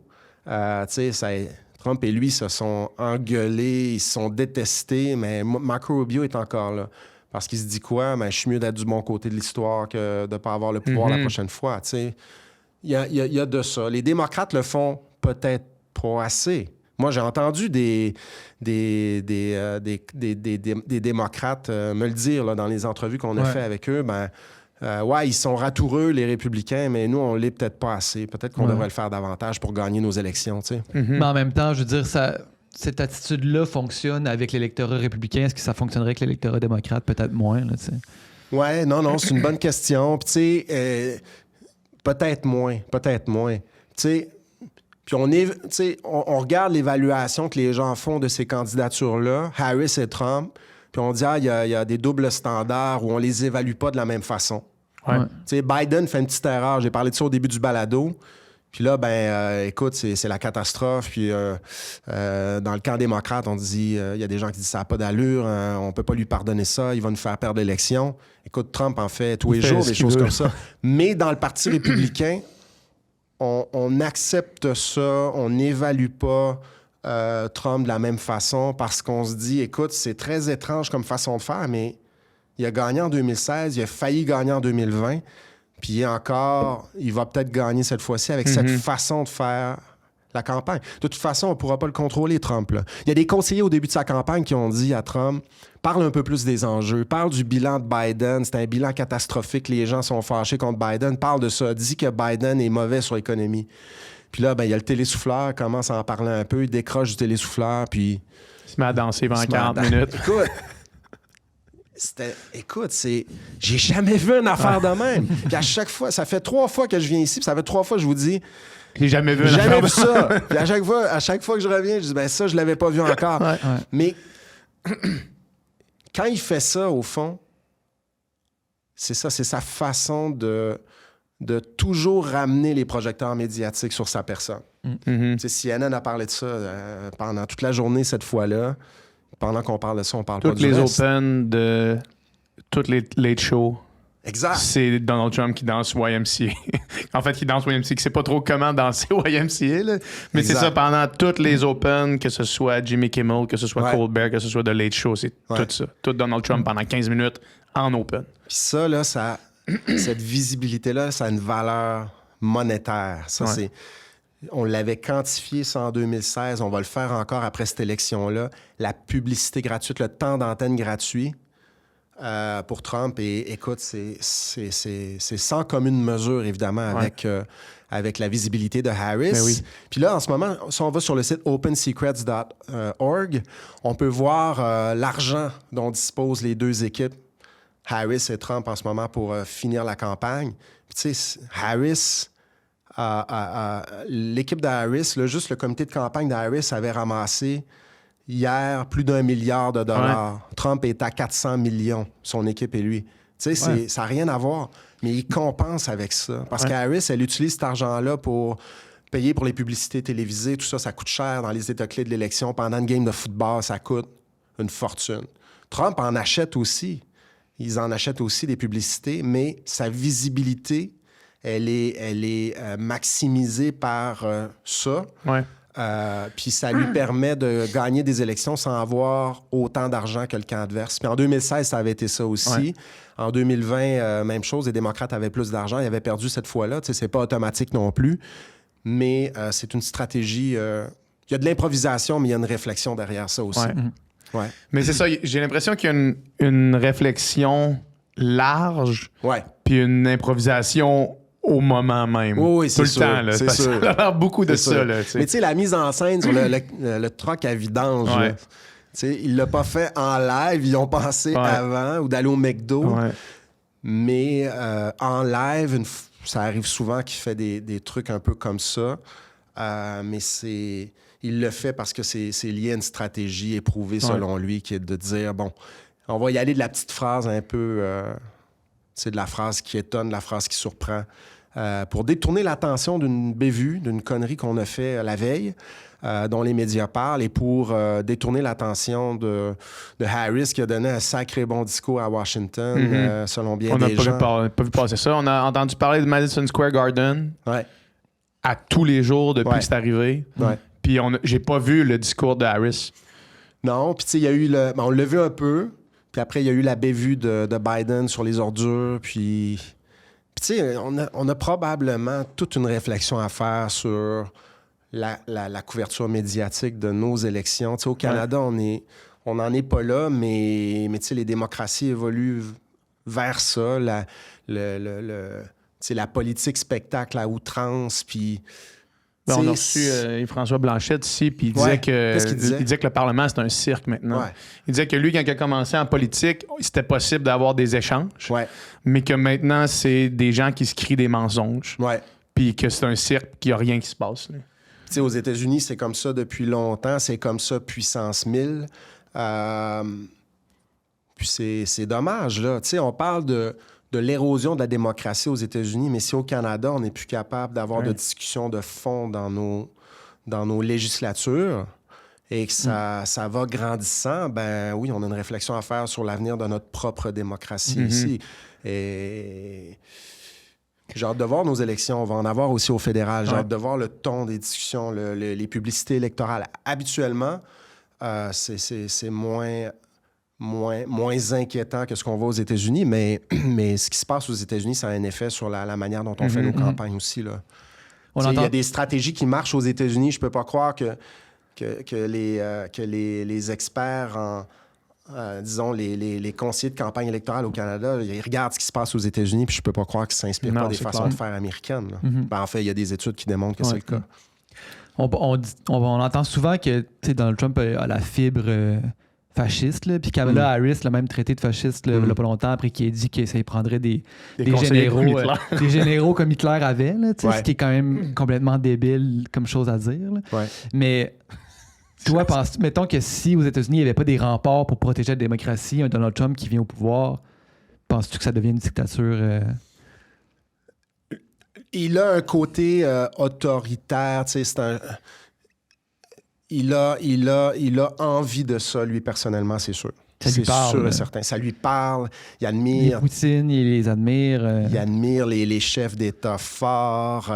Tu sais, le commentaire sur les généraux en Allemagne, tu sais, les gens ont dit, OK, il admire Hitler. Mais en fait, c'est que il souhaiterait pouvoir gouverner un pays où les choses fonctionnent, où il n'y a pas de contrepoids au pouvoir présidentiel. Là. Si on parle du cas américain, il aimerait ça, en fait. Et tu sais, il vient de là au sens où il a été à la tête d'entreprise où ça marchait de même. Mm-hmm. Tu sais, c'était comme, si t'es pas content, tu t'en vas, you're fired. You're fired. Je décide ici. Mm. Et le système américain, tu parles des contrepoids, il y en a. Tu sais, il marche pas tout le temps correctement, il marche pas tout le temps à fond le train, mais il y en a. Puis en fait, s'il est élu, ça va être compliqué. Là. Ce ne sera pas une présidence forte parce que il y a le Congrès des États-Unis. Il y a des élections au Congrès, d'ailleurs, le 5 novembre aussi. Puis là, on ne sait pas trop qui aura le contrôle des deux chambres du Congrès. Mais même si ce sont deux chambres républicaines, au Sénat, la minorité démocrate va être encore capable de l'empêcher d'aller de l'avant avec plusieurs de ses projets. Il ne pourra pas faire ce qu'il veut. Mais s'il pouvait, s'il était dans un système où c'est possible... c'est clair que ça lui parle. Mm-hmm. Mais tu sais, j'ai entendu, on a fait la blague tantôt, s'il y a d'autres élections en 2028, puis tu sais, j'ai entendu une intervenante dont j'oublie le nom à la radio de Radio-Canada dire c'est pas impossible que cette élection-là soit la dernière là, aux États-Unis. Tu sais, puis elle disait ça pas dans un monde fantaisiste complètement impossible, tu sais, que pour elle, c'était une option qui se pouvait, tu sais. Ouais. Mais c'est une opinion complètement farfelue de penser ça? Ou? Tu sais, selon moi, c'est un peu fort. C'est un peu fort de café de dire ça. Je suis un peu... j'essaie d'être zen aussi. Là. Je me parle, je me dis, OK... Mais en même temps... la Terre va continuer à tourner. On essaie de se dire ça. Oui, mais en même temps, il y a 8 ans, j'avais été assis ici il y a 8 ans, puis tu m'avais dit, est-ce que tu penses qu'il peut y avoir un 6 janvier 2021? Je t'aurais probablement dit, je pense pas. Ouais. Puis tu sais, tantôt on parlait de l'érosion de la démocratie, puis tu as dit, est-ce qu'il pourrait y avoir de la violence? Je pense que tu me demandais, est-ce qu'il pourrait y avoir de la violence? Bien, en fait, il y en a déjà. On est déjà là-dedans. Ouais. Tu sais, il y a des boîtes qui ont été brûlées. Là. Des boîtes de vote par anticipation qui ont été détruites en Oregon, je pense. En Arizona, il y a un gars qui a tiré sur les bureaux du Parti démocrate de l'Arizona. Il y a eu 2 tentatives d'assassinat contre Trump. Ouais. Tu sais, c'est quoi la suite? Est-ce que c'est ça? Écoute, je pense que c'est un peu fort de café de dire qu'il n'y aura pas d'élection en 2028, mais ce pays-là,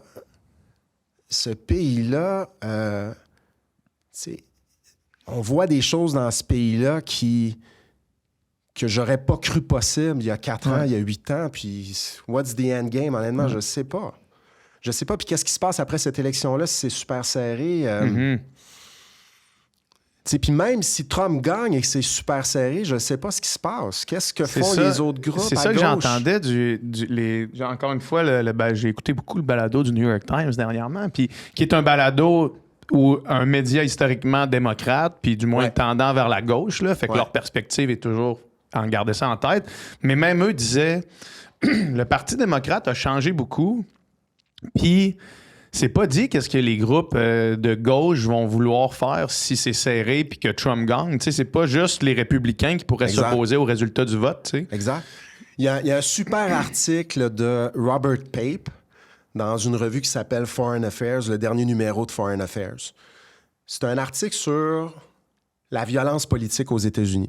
Robert Pape, c'est un prof, il travaille à Chicago, il y a un centre de recherche sur le terrorisme, la radicalisation, la violence politique. Puis ils font des sondages auprès des Américains notamment pour voir où on en est côté violence politique et l'appétit pour la violence politique dans ce pays-là. Il y a des choses assez étonnantes dans cet article-là. Il parle évidemment des groupes radicaux de droite qui, le 6 janvier 2021, ont pris le Congrès d'assaut. Puis... Les Proud Boys. Exactement, tout ça. Mais ce qu'on apprend, c'est qu'à gauche, il y a aussi des individus qui se disent prêts à recourir à la violence politique pour empêcher le retour de Trump à la Maison-Blanche. Puis les données sont étonnantes, là.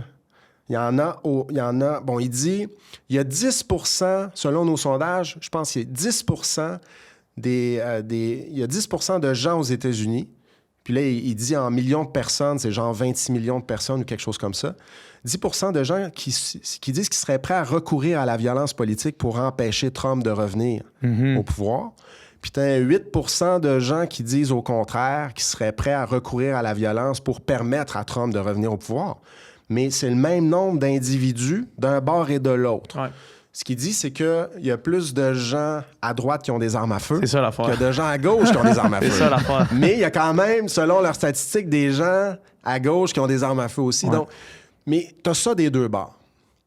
T'as ça des deux bords.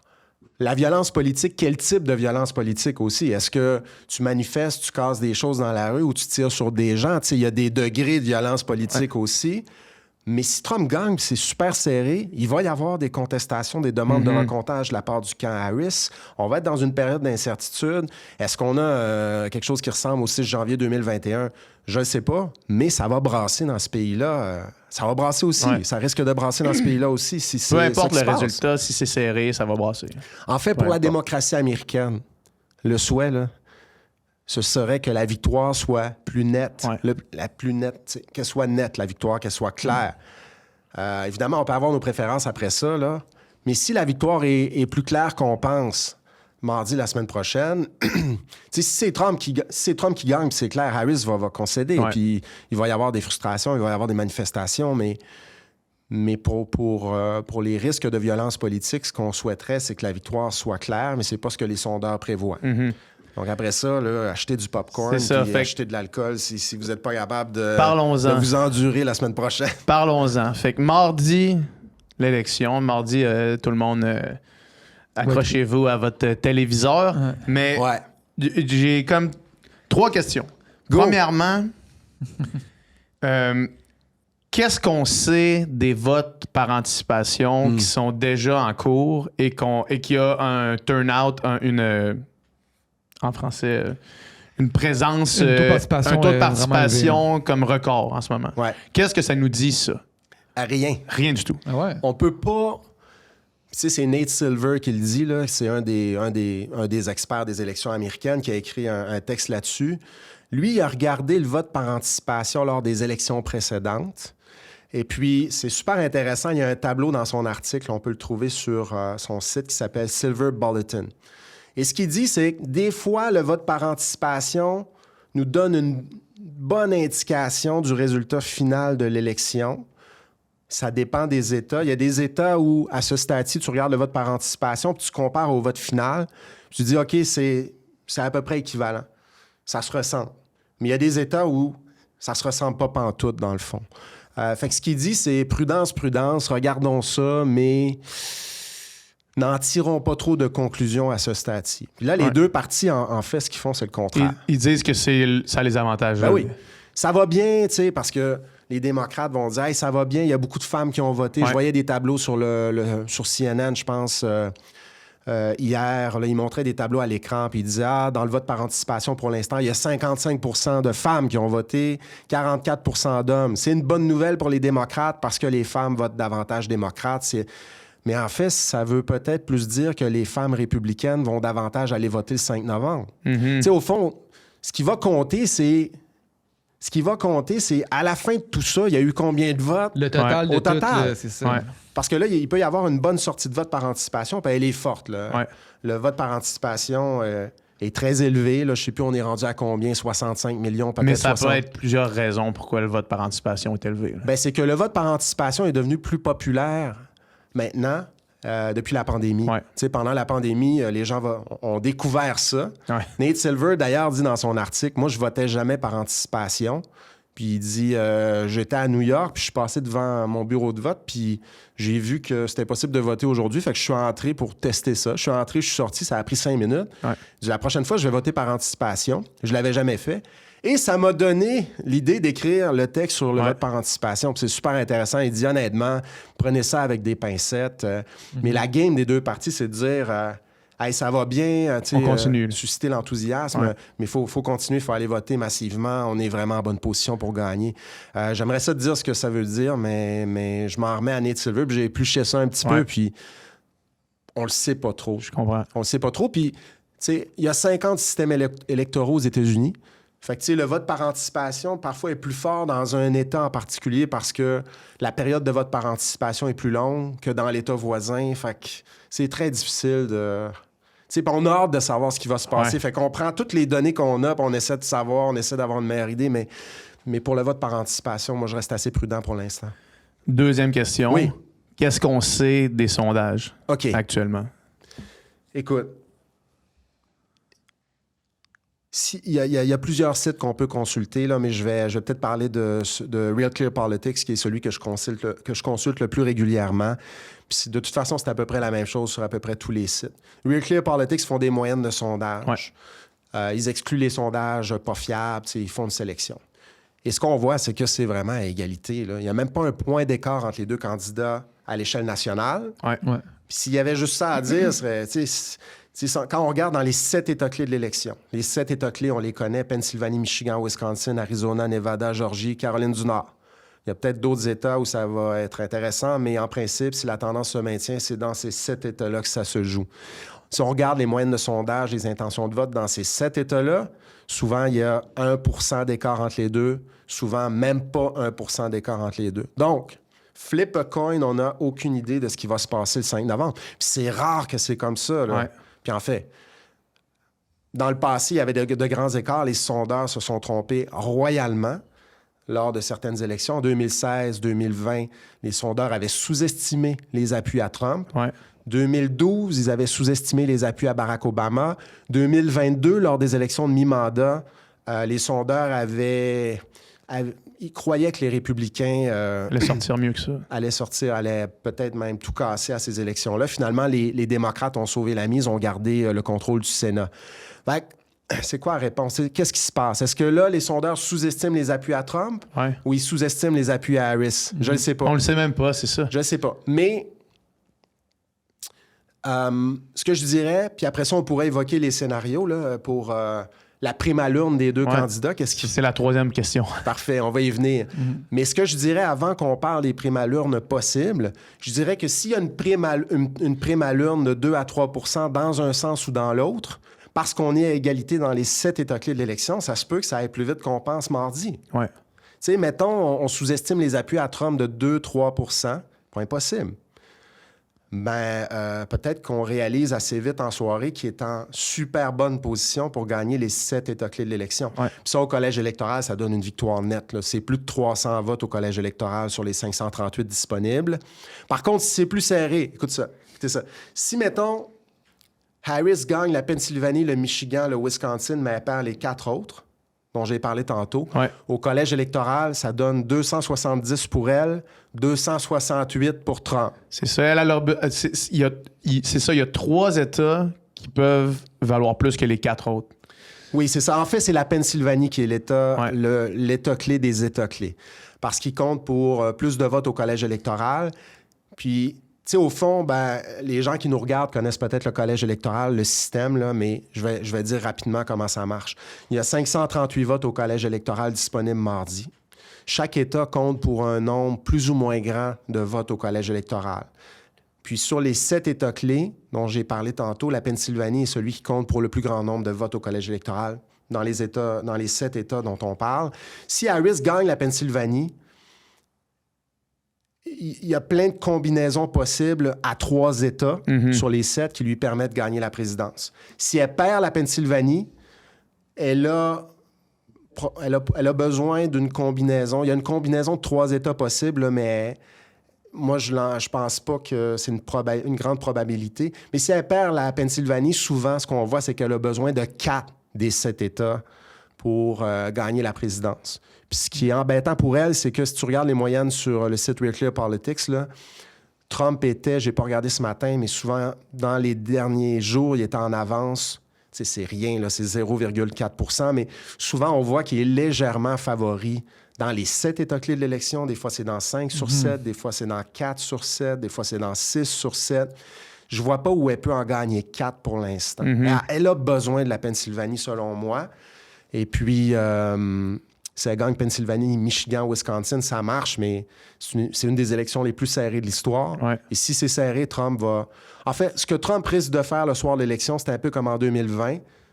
Prendre la parole si c'est serré, prendre la parole avant, évidemment, qu'on ait tous les votes et dire « on a gagné cette élection-là ». Ouais. Puis si on la perd, ben, ça voudra dire qu'il y a eu des fraudes. Parce que là, on va compter des votes par la poste et ils vont continuer à trouver des votes demain, un peu comme en 2020, là, dans le fond. Si c'est une victoire claire, il va sortir, il va dire « j'ai gagné ». Harris... Si elle croit à la démocratie, si elle dit que Trump est une menace à la démocratie et qu'elle y croit à ça, elle va concéder à un moment donné. Puis là, ben, on est parti pour 4 ans de Trump. Ouais. La prime à l'urne? Oui, c'est ça, exact. C'est ça, puis qu'est-ce qu'on surveille mardi? C'est quoi la prime à l'urne? La prime à l'urne, c'est, disons, ce serait de dire... on ne pensait pas que ce vote-là en particulier sortirait aussi fort pour Trump ou pour Harris. OK? Donc, qu'est-ce qui peut se passer dans le cas de Trump? C'est sa 3e élection présidentielle. Il n'a jamais dépassé 47 % du vote à l'échelle nationale. C'était 46 % du vote pour lui au pays en 2016, 47 % en 2020. En ce moment, si tu regardes les moyennes de sondage Real Clear Politics, il est à 48,5 %. Donc, si les sondeurs disent vrai, il a déjà accru sa part de marché dans le pays en pourcentage du vote. Est-ce qu'il peut passer la barre des 50 %? Ce serait la première fois de sa carrière présidentielle qu'il le ferait. Mais il y a des gens qui pensent qu'il est, malgré tout, capable d'élargir sa coalition électorale. Ou peut-être pas de l'élargir, mais qui serait capable cette fois-ci de faire sortir le vote encore plus massivement que ce qu'il a été capable de faire en 2016, en 2020. Qu'est-ce qu'on surveille? Ben, j'y reviens, les hommes de 18 à 29 ans dont on parlait tantôt. Les fans d'Elon Musk, les fans de Joe Rogan, tout ça, est-ce qu'ils vont sortir massivement est-ce qu'ils vont aller voter? Est-ce qu'il y a une nouvelle armée d'électeurs de ce côté-là sur laquelle Trump peut s'appuyer cette fois-ci? Bien, si c'est le cas, puis en fait, ça va dépendre de la sortie du vote de Harris aussi, mais si Trump est capable de faire sortir ce vote-là, oui, il pourrait surprendre. Quels sont les autres électeurs à surveiller? Tu sais, en 2016, en 2020, on parlait des shy Trump voters, les gens qui disaient « Ah non, je voterai pas Trump », mais finalement, dans l'isoloir, ils votaient Trump. Cette fois-ci, on pense qu'il y en a moins. En fait, on pense que les Trump voters sont plus assumés que jamais. Mais il y en a peut-être encore, Il y a 2 cas de figure. Disons, on pense à un couple typique américain, une femme, un homme dans la cinquantaine. Disons, imaginons 2 cas de figure.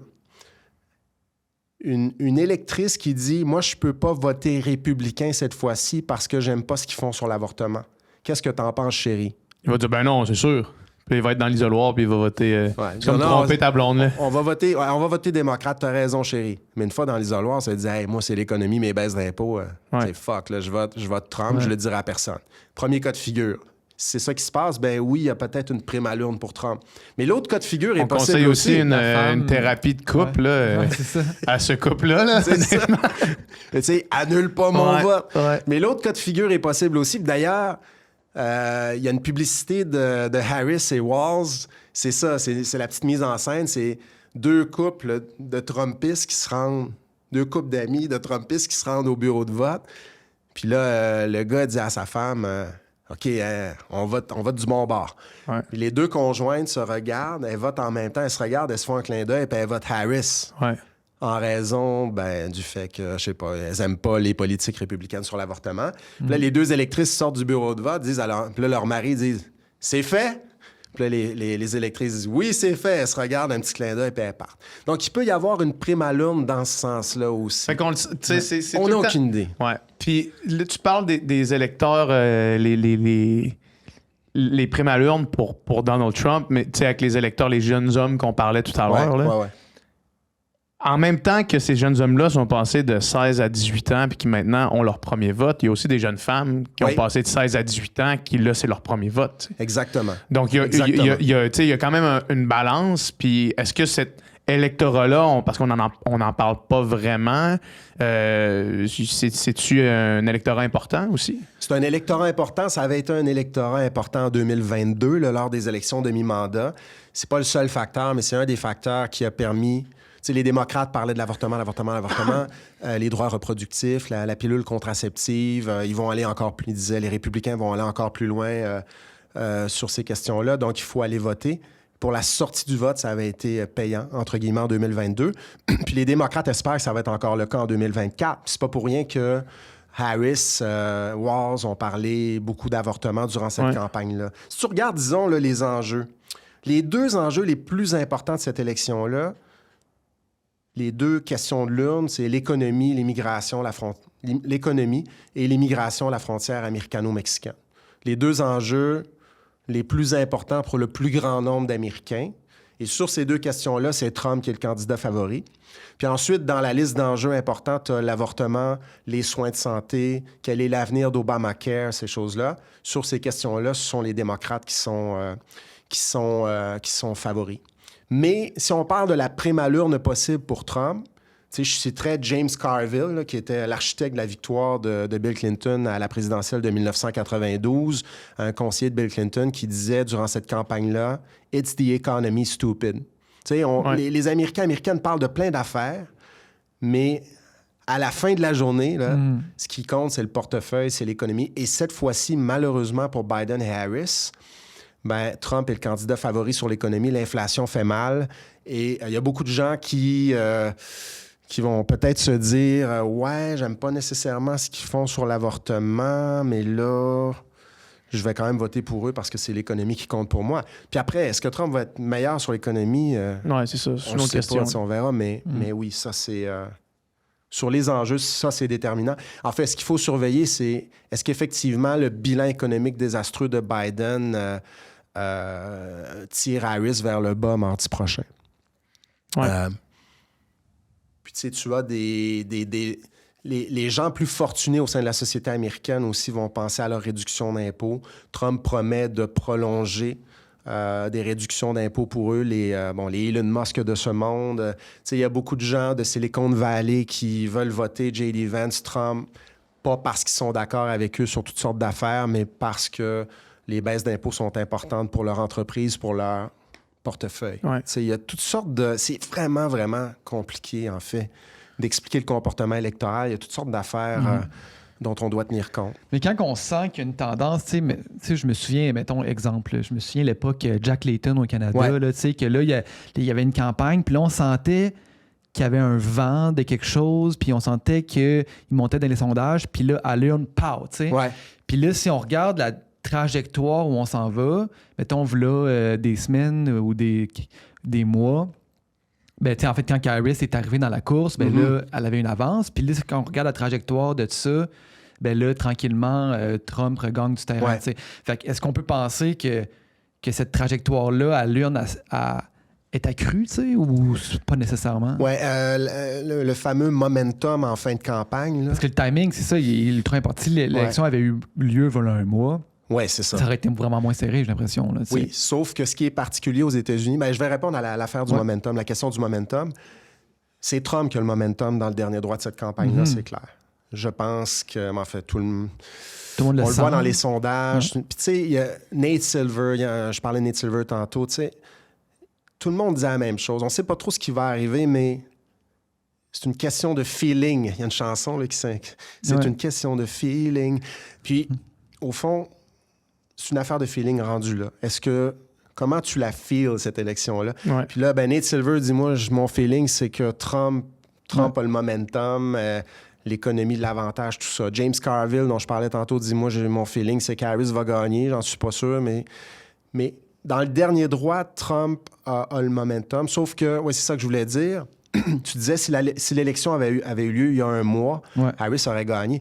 Mais en fait, l'élection est en cours depuis un mois. Ouais. Il y a des gens qui ont déjà voté et qui ont voté à un moment où la photo, c'était pas celle qu'on regarde aujourd'hui. C'était il y a un mois, puis Harris avait plus de momentum, puis j'ai envie de voter pour elle.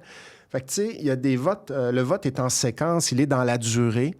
Et le moment où on va voter, peut-être un moment où on a envie de voter Harris parce qu'elle n'a pas encore fait la gaffe qu'on a vue un peu plus tard. Fait qu'il y a ça aussi, là. Tu sais, il y a déjà 60-70 millions de personnes qui ont voté. Les gens qui vont voter le 5 novembre vont avoir les dernières heures de la campagne en tête. Peut-être ça va changer leur idée, mais... Fait qu'il y a ça, tu sais, c'est...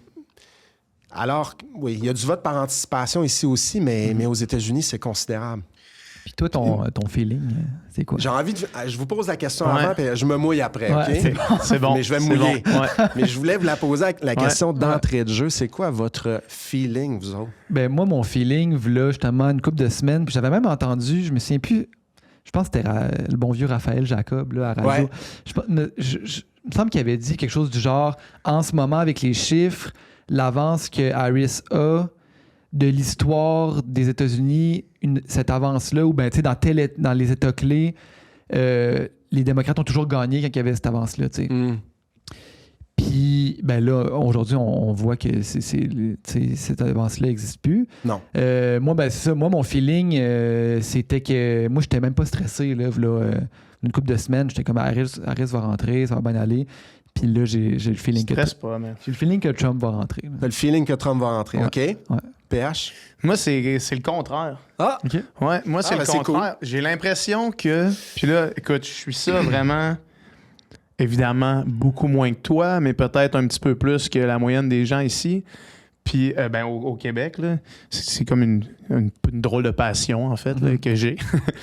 Mais l'impression que j'ai, c'est que les gens qui vont voter Donald Trump et qui sont convaincus que c'est la solution allaient voter de toute façon. Mais que plus c'est serré dans les intentions de vote, plus la peur de Trump va faire sortir le vote démocrate. Moi, c'est ça que j'ai l'impression. Puis j'ai l'impression que quand Harris était vraiment en avance de ce que je voyais, soit sur X ou sur TikTok, dans des micro-chambres d'écho de gens démocrates, il y avait comme une complaisance de « Ah, il fallait juste changer Joe Biden. » Puis tu sais, Harris, ça va régler le problème, les intentions de vote sont vraiment plus élevées pour Harris, mais que plus les sondages se rapprochaient, plus je voyais de l'activisme actif des démocrates puis d'une jeune strate démocrate, parce que sur TikTok, c'est pas des vieux, là, puis que je voyais vraiment comme une genre de hargne de faire « faut sortir voter » parce que là, c'est serré.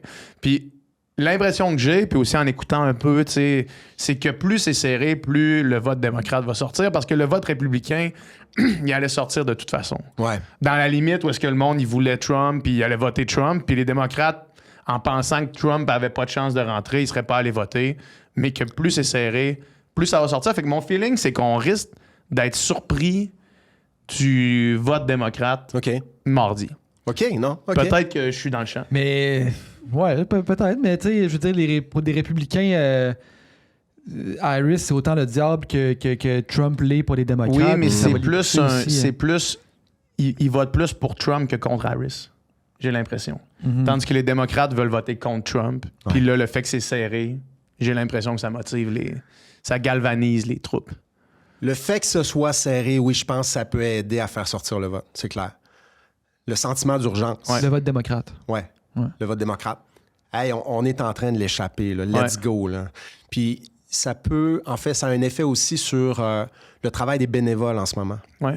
Tu sais, on n'a pas parlé de ça, mais le travail au ras des pâquerettes, là, le porte-à-porte. Là. Exact. Tu sais, on parle de TikTok, on parle de tout ça. Là. Puis les campagnes électorales ont changé, mais il y a des choses qui n'ont pas changé, dont l'importance de ce travail-là. Puis c'est clair que l'équipe républicaine, l'équipe de Trump, elle est moins bien organisée que le camp démocrate en ce moment. Oui, je pense qu'il peut y avoir ça. Moi, tu disais, je suis ça. C'est vrai. C'est une passion, tu suis ça. Ouais, tu disais, tu me disais, tu suis ça plus que nous autres. Non, moins que toi. Non, mais moi, je suis ça plus que vous. Ouais, excuse-moi. C'est vrai que je suis ça plus que vous, mais ça veut pas dire que je ne me tromperai pas, parce que... Mais je pense... Je vais mouiller. Moi, je pense que Trump a un edge, un petit... Mais Mais ce que tu dis est fort possible aussi. On peut être surpris par la sortie du vote démocrate. Oui. Je pense que Trump est légèrement favori en raison du contexte, des questions. Les questions de l'urne sont vraiment pas à l'avantage de Harris. T'sais. L'inflation, ça fait mal. Les gens ont ça en tête. Mais je peux me tromper. Ouais. Par contre, ce que je dirais sur ce que tu viens de dire, la sortie du vote, c'est clair qu'Harris en a besoin. Et le problème pour les démocrates, ce qui me fait penser que Trump pourrait quand même gagner, même si la sortie du vote démocrate est au rendez-vous, le problème, c'est que le système du collège électoral désavantage les démocrates également. Il peut y avoir une bonne sortie du vote démocrate mardi, mais elle peut quand même perdre l'élection au collège électoral, même si elle a 3 4 de plus de votes que lui à l'échelle nationale. Il faut que le vote sorte, mais aux bons endroits dans les États clés. Évidemment, les gens le savent. Les gens qui sont dans ces États-là savent. C'est ça. Mais il y a toutes sortes de scénarios sur le site 538. Nate Silver aussi a fait des tableaux. Puis, en fait, selon les estimations de Nate Silver, j'ai ce tableau-là en tête. Là, ce qu'il disait, c'est que pour être à l'aise en ce moment, les démocrates, c'est peut-être ce dont Raphaël parlait, pour être à l'aise, les démocrates devraient avoir en ce moment à l'échelle nationale un 3 d'avance. Pour être à l'aise. Parce qu'avec un 3 d'avance, avec un 4 d'avance à l'échelle nationale, là, les scénarios où elles gagnent au collège électoral les probabilités sont plus grandes. C'est à 1 s'ils sont vraiment à égalité, ben là, il faut qu'il y ait une sortie de vote massive, il faut que les sondeurs se soient trompés. Mais je dis pas que c'est impossible. C'est juste que... Tu sais, quand elle est entrée dans la course, l'enthousiasme était là, l'énergie était là. Ça s'est un peu essoufflé. Malheureusement pour elle, malheureusement pour les démocrates. C'est comme s'il y avait eu un rush de sucre. Oui, exact. Mais après un rush de sucre, le sugar rush, là, on a dit ça aux États-Unis, un beau rush de sucre, ça a fait du bien après Biden. Tu fais une sieste d'1h30 après, en début d'après-midi. Là. Mais on dirait que la sieste est arrivée un peu au mauvais moment, dans le dernier droit de la campagne. On verra honnêtement.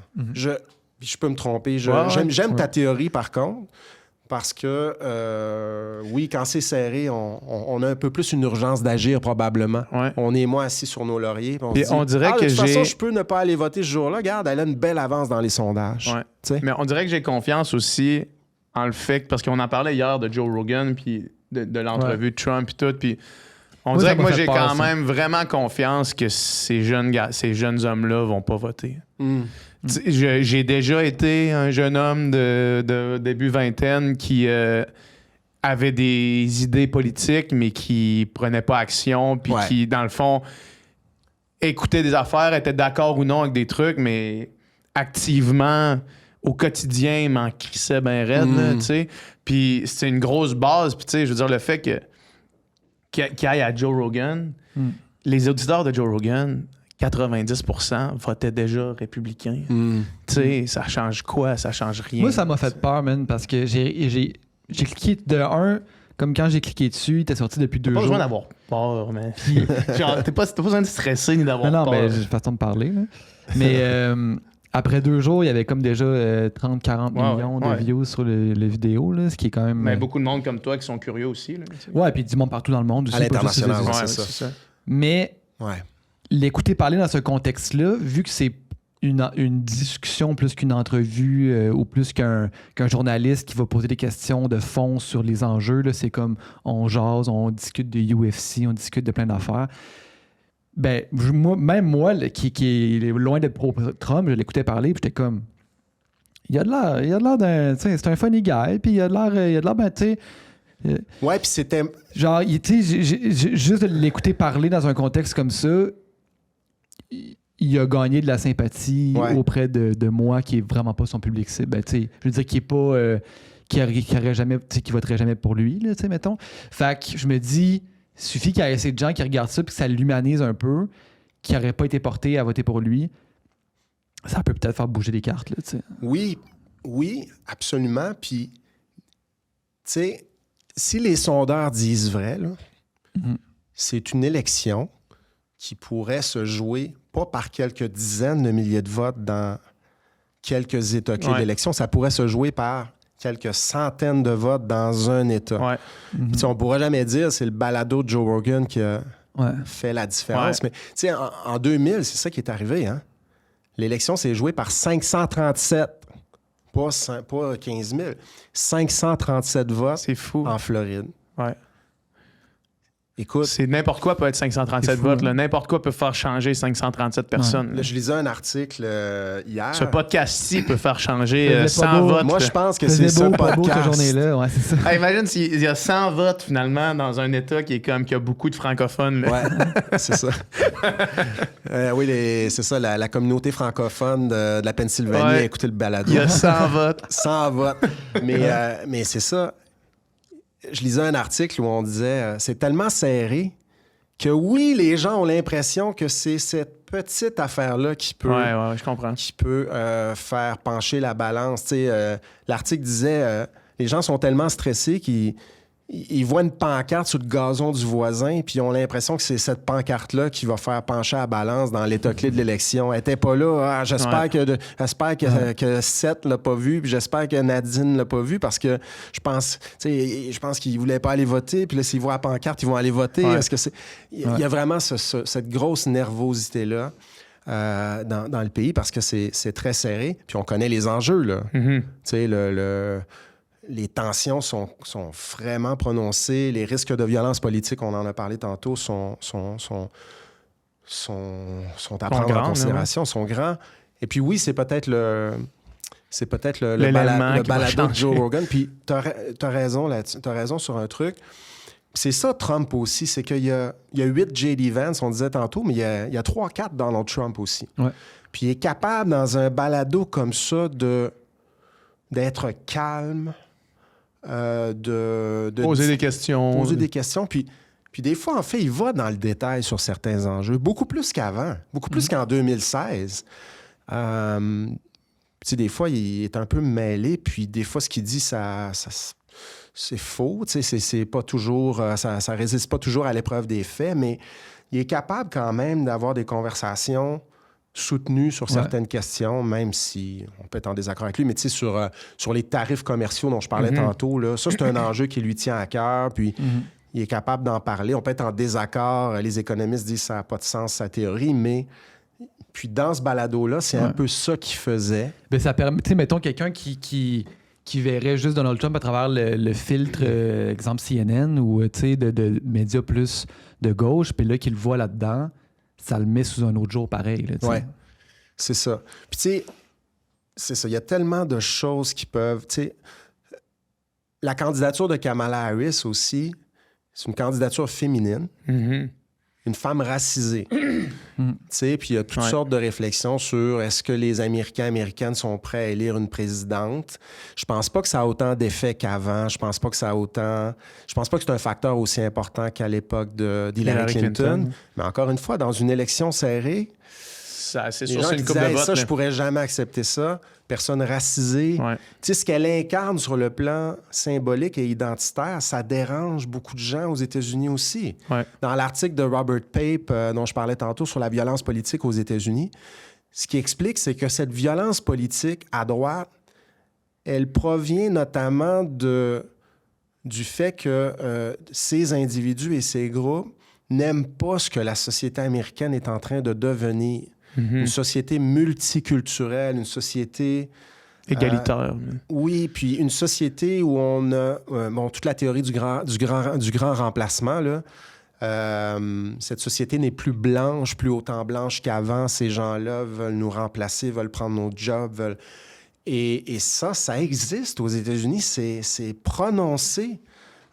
Puis il ne faut pas sous-estimer ça. Ce sont des choses qu'on voit moins, nous, dans les visites qu'on fait aux États-Unis. Souvent, si on va à New York, si on va à Chicago, si on va à LA, si on va à San Francisco, si on va au Vermont, on est moins en contact avec ça que si on va dans le Deep South américain. Mais ça existe aussi dans les États voisins du Canada. Il ne faut pas sous-estimer ça. Et ça, ce sont des gens qui... Bon, les gens qui sont très militants dans les groupes radicaux sur ces questions-là le disent de façon affirmée. Mais il y a des gens qui sont discrets aussi, qui ne le diraient pas nécessairement, mais qui pense qu'elle incarne quelque chose d'inquiétant ou d'inacceptable. Il y a ça aussi. Tu sais, c'est...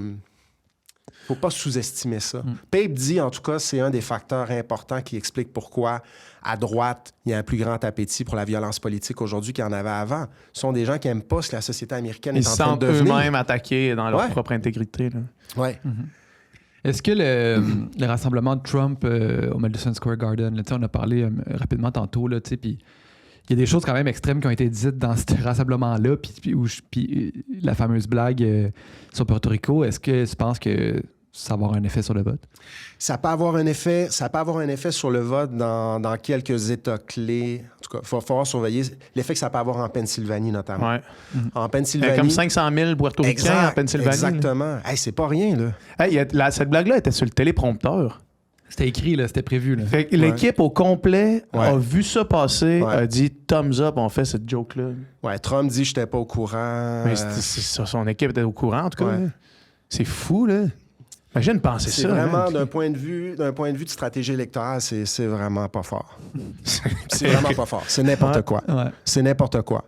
500 000, la communauté portoricaine, 500 000 personnes. Puis là, t'as Bad Bunny qui a endossé Harris, man. Bad Bunny, là. Exact. Bad Bunny, man, il est gros, là. Exactement. Tu sais, c'est peut-être ça, finalement, qui va être déterminant plus que le balado de Joe Rogan. Ouais. Mais d'un point de vue de stratégie électorale, c'est une connerie sans nom. C'est n'importe quoi. C'est n'importe quoi. Après, ça... C'était nul. Même le monde dans le rallye a pas ri. Non. Cette joke-là a bombé dans un rallye Trump. C'est comme, bomber une joke de même dans un rallye au Madison Square Garden. C'est comme ta crowd est gagnée d'avance puis tu réussis à bomber pareil. Mais le maudit problème, oui, il y a ce que tu as dit. Le maudit problème, c'est pour les démocrates, c'est qu'après, tu as la bourde de Biden. Il aurait juste pu rien dire. Il aurait juste pu pas parler. Super vite. Puis ça permet à Trump de récupérer l'affaire. Mais bon, la communauté portoricaine de Pennsylvanie, j'ai vu des journalistes aller sur le terrain en Pennsylvanie, les interroger, puis tu as vraiment des gens qui te disent moi, je pensais pas aller voter, mais là, je vais prendre 3-4 personnes, je vais convaincre 3-4 personnes de ma famille qui sont écœurées de la politique d'aller voter. Je leur ai montré ça, puis ils trouvent que ça n'a pas d'allure. Puis oui, c'est peut-être ça qui va être déterminant, mais en Pennsylvanie, c'est super important. Par contre, tu sais, au Michigan, une communauté extrêmement importante, c'est les communautés arabes et musulmanes qui sont très fâchées contre la politique de Biden au Proche-Orient. OK, au Michigan, à Dearborn, pas loin de Détroit. Déterminant. Fait que là, t'as cette affaire-là au Madison Square Garden, t'as cette joke-là. Puis du côté démocrate, t'as Bill Clinton qui participe à un événement de campagne au Michigan juste après le Madison Square Garden. Je pense que c'était avant-hier ou en tout cas. Puis il se met à improviser puis à parler du conflit au Proche-Orient. Puis il dit quelque chose comme « Faut jamais oublier que les Israéliens étaient sur ce territoire avant les autres et ils ont le droit de se défendre, puis on va les appuyer, quelque chose comme ça. » Dans l'État où tu ne parles pas de cet enjeu-là, parce que c'est peut-être cette communauté-là qui est très fâchée contre... Puis en passant, Harris n'a pas la même attitude, n'a pas la même approche que Biden et que Clinton sur le conflit au Proche-Orient. N'importe quoi. D'un point de vue stratégique, n'importe quoi. C'est la patate la plus chaude du Parti démocrate. Ce conflit-là, tu peux pas... Il n'y a aucun côté que tu peux gagner. C'est la pire affaire. Exact. Pire gestion. Puis ce qui a mené à l'essoufflement un petit peu de la campagne de Harris, c'est notamment ce qui s'est passé là-bas avec, ce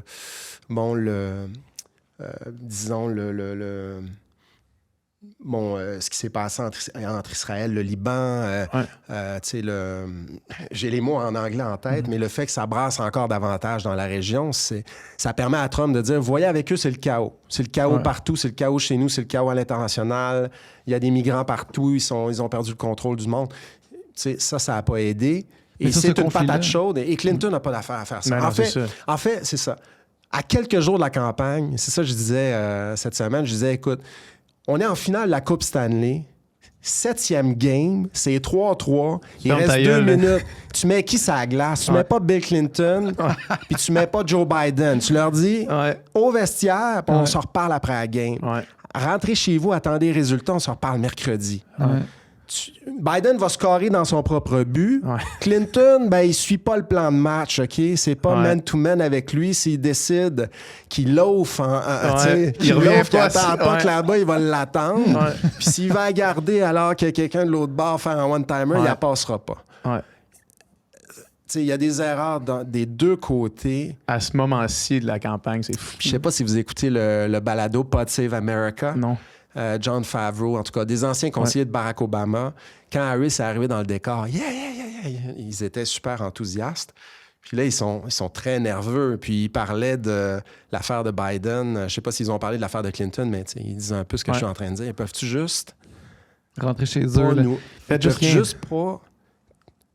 Tout scraper l'affaire, là, Ouais. c'est super sérieux, c'est pas le temps de niaiser. Ouais. Là, tu sais. Fait qu'il y a eu des erreurs des deux côtés. Fait qu'encore une Il va fois, peut-être y en avoir encore. on flippe un 25 cents. Mais j'ai fait la joke, tu sais, je donnais une conférence sur les élections américaines l'autre fois, puis j'ai littéralement sorti un 25 cents de ma poche, puis j'ai fait ça, puis on en est là, mais on pourrait être étonné aussi. Peut-être Ouais. ça peut aller vite, comme je le disais tantôt, ça va être très intéressant. Puis si Harris gagne, l'autre problème pour ceux qui souhaiteraient qu'elle mette son programme en œuvre, l'autre problème, c'est qu'au Congrès, qui adopte les lois fédérales, qui adopte les budgets, on ne sait pas ce qui va se passer non plus, mais au Sénat, la carte électorale désavantage beaucoup les démocrates cette année. Il y a 34 élections au Sénat. Les démocrates défendent 23 de ces sièges-là. Les républicains en défendent 11. Puis si vous regardez les élections où les démocrates sont en difficulté, là, il y en a plein. Virginie-Occidentale, Montana, Ohio, peut-être Wisconsin, Michigan. Les démocrates risquent pas mal de perdre la majorité au Sénat. Puis une fois que c'est une cohabitation, dès que c'est cohabitation politique à Washington, la présidente... Trump déteste ce système-là. Il peut pas faire ce qu'il veut. Harris pourrait pas faire ce qu'elle veut. Mais au moins, les gens qui ont peur de Trump pourraient dire... Ben, on va peut-être sauver essentiellement, la démocratie. moi qu'aux États-Unis, ce soit les républicains ou les démocrates, ça me fait pas un pli à la poche. Là, c'est Donald Trump, le problème que je vois dans ce paysage politique-là. Là, Ouais. fait qu'après ça, que Harris gagne, qu'elle puisse pas mettre en place toutes les politiques démocrates. Ça me dérange pas. Là. En fait, le système a été conçu comme ça. Là. C'est ça. Puis après, il doit y avoir des compromis. Il n'y en a pas beaucoup, mais c'est ça. Ouais. Mais Trump perd en passant, on le sait, mais il disparaît pas non plus. Là. Non, sûrement pas. Mais éventuellement, il va vieillir aussi. Oui, là, c'est ça, puis on le voit déjà. Le temps va faire son œuvre. c'est ça. Je pense que dans un autre 4 ans, Trump pourrait être encore dans le décor. S'il est en santé, il va certes, en tout cas. Parce que je me souviens, il me semble qu'on avait parlé je t'avais dit, tu penses vraiment que dans 4 ans, Biden va être encore dans le décor? Là, je te pose la même question sur Trump. Écoute, c'est... Parce que lui aussi, là, tranquillement, ralenti là, quand même. Là. Ouais. Il fait tomber en rentrant dans un truck. C'est vraiment sa santé qui va être déterminante. Puis, tu sais, mais il y a encore une emprise sur le Parti républicain. Mais s'il perd, bon, on est reparti pour 4 ans de sequel. Ouais. Il va dire qu'il n'a pas perdu, il va contester. Ils s'organisent aussi en ce moment. Ils ont toutes sortes de plans pour contester l'élection. Lui, il va la contester. C'est ça. Je pense qu'il est juste pas capable de s'empêcher d'être visible. Ouais. Non. Il est comme ça. Il va continuer, il va contester, il va... Puis, est-ce qu'il se présente encore en 2028 s'il est assez en forme pour le faire? Écoute, peut-être. Tu sais, c'est le plus haut, quand tu y penses, le plus haut niveau de célébrité que tu peux atteindre des présidents des États-Unis. Tu sais, quand ton but, c'est d'être célèbre et influent, je veux dire, c'est sûr que la présidence des États-Unis, c'est un beau poste à combler. Tu sais, il dit tout le temps... Je serais pas obligé de faire ça. Tu sais, je pourrais être sur la plage puis je pourrais me la couler douce. Me la couler douce. Bullshit, man. Il est pas capable de se couler ça. Bullshit. Non, il aime trop Bullshit. ça. Ouais. Tu seras jamais sur la plage à te la couler douce. Tu dans as l'anonymat, trop là. besoin. Puis ça a été ça depuis... Il y a d'ailleurs un film, là, The Apprentice. Je sais pas si vous l'avez vu. Non. Non, je l'ai pas encore vu non plus. Mais on voit ça, là, tu sais. Un documentaire sur Trump ou... Non, c'est un film de fiction, un biopic, sur un biopic, où on raconte cet amour de la visibilité-là. que j'ai pas encore vu, que je vais aller voir, mais c'est ça. Après les élections. Après les élections. Avant qu'on te laisse partir, ça fait déjà un bon bout qu'on parle. Quels sont... Ça va être quoi les signes, les premiers signes à surveiller mardi, les premiers indicateurs? C'est quoi qui va nous arriver qu'on va pouvoir déjà voir une tendance? Ben, la fermeture des bureaux de vote, là, elle varie d'un État clé à l'autre. Ouais. Les premiers résultats importants, ce seront ceux en Géorgie. Les bureaux de vote en Géorgie ferment, je pense, à 19h. Après ça, 19h30, les bureaux de vote ferment en Caroline du Nord, si ma mémoire Ça va être une longue nuit, là. Une longue nuit. Les États clés de la Rust Belt, c'est à partir de 20h. Puis après, en Arizona, c'est plus tard en raison du Ils commencent à compter après que les bureaux soient fermés? Commence à compter à ce moment-là. Si c'est pas aussi serré qu'on pense, je disais, ça pourrait aller vite. T'sais, je pense à un scénario à la 2016. En 2016... les médias l'avaient calé, entre guillemets, autour d'1h du matin. Ouais. Mais à 10h30, là, honnêtement, on le savait. En fonction des comtés clés. Il y a des comtés, il y a une liste de comtés clés par État clé qu'on surveille. Banlieue d'Atlanta pour ce qui est de la Géorgie. Est-ce que le vote démocrate sort énormément à Philadelphie, qui est vraiment un bastion démocrate en Pennsylvanie? À quoi ça ressemble autour de Milwaukee, notamment, au Wisconsin, tu sais? Puis il y a vraiment des experts qui, grâce au big data, on sait il y a combien de votes dans tel comté. Si le vote dans un comté pro-Trump ou dans plusieurs comtés pro-Trump sort extrêmement fort en début de soirée, on n'aura pas compté tous les votes à 1h du matin, mais on saura peut-être à ce moment-là qu'il n'y a pas assez de votes dans les boîtes qui restent pour que Harris gagne tel État clé de l'élection. C'est un peu ce qui s'était passé en 2016. Et ce scénario-là n'est pas à exclure. Ouais. Par contre, si on voit, s'il n'y a pas de tendance claire déjà dans les premiers comtés importants, là, on saura qu'on est parti pour une très longue soirée. J'ai regardé 2020, là, les médias avaient donné, je pense que le premier État clé où on a su un peu ce qui se passait, c'était l'Arizona. Je pense qu'il était quelque chose comme 2 heures du matin. Puis après, ça avait duré 4 jours. Jusqu'au samedi, on s'en souvient. C'était la Pennsylvanie qui était déterminante, puis on l'avait annoncé, les médias l'avaient annoncé samedi à 11 h du matin, quelque chose comme ça. Le gars qui cale la shot, le responsable de caller la shot de l'élection sur le réseau Fox News, lui dit je m'attends un peu à ce que ça ressemble à 2020, que ça prenne quelques jours, peut-être même jusqu'au samedi. Faut surveiller, c'est ça, les États clés, en commençant par la Géorgie, Caroline du Nord, les autres dans la séquence. Et la liste des comtés clés, je peux te la donner, mais je ne sais pas si c'est... les endroits dont je t'ai parlé, c'est à peu près là. On souhaite que ça se fasse dans la paix et l'ordre. Vous allez faire quoi, vous autres, cette soirée-là? Je vais le regarder à la télé, tranquille. Je vais le regarder, mais je vais aller me coucher à un moment donné. Moi, c'est ça, je sais pas trop. Je peux pas trop aller me coucher. Ouais. Je souhaite presque pour ma santé personnelle que ça aille vite. Pour l'avenir de la démocratie américaine aussi, je pense que ce serait le meilleur scénario. Puis après, on a nos préférences politiques, puis on verra. Merci infiniment. Hey, toujours le fun. Tout le temps. Vraiment. Merci puis beaucoup. On écoute Minou. On écoute Minou. Merci pour la plug. Merci pour la plug, ceux qui sont rendus jusqu'à là. Deux plugs pendant le balado. Merci beaucoup. Je te dis ça, mais je ne l'ai pas écouté encore. J'espère que les gens ne seront pas fâchés contre moi. Merci. Allez sur X, finalement, écoutez pas Minou, j'ai écouté, ça vaut pas la peine. Merci encore, les gars. Merci à tous.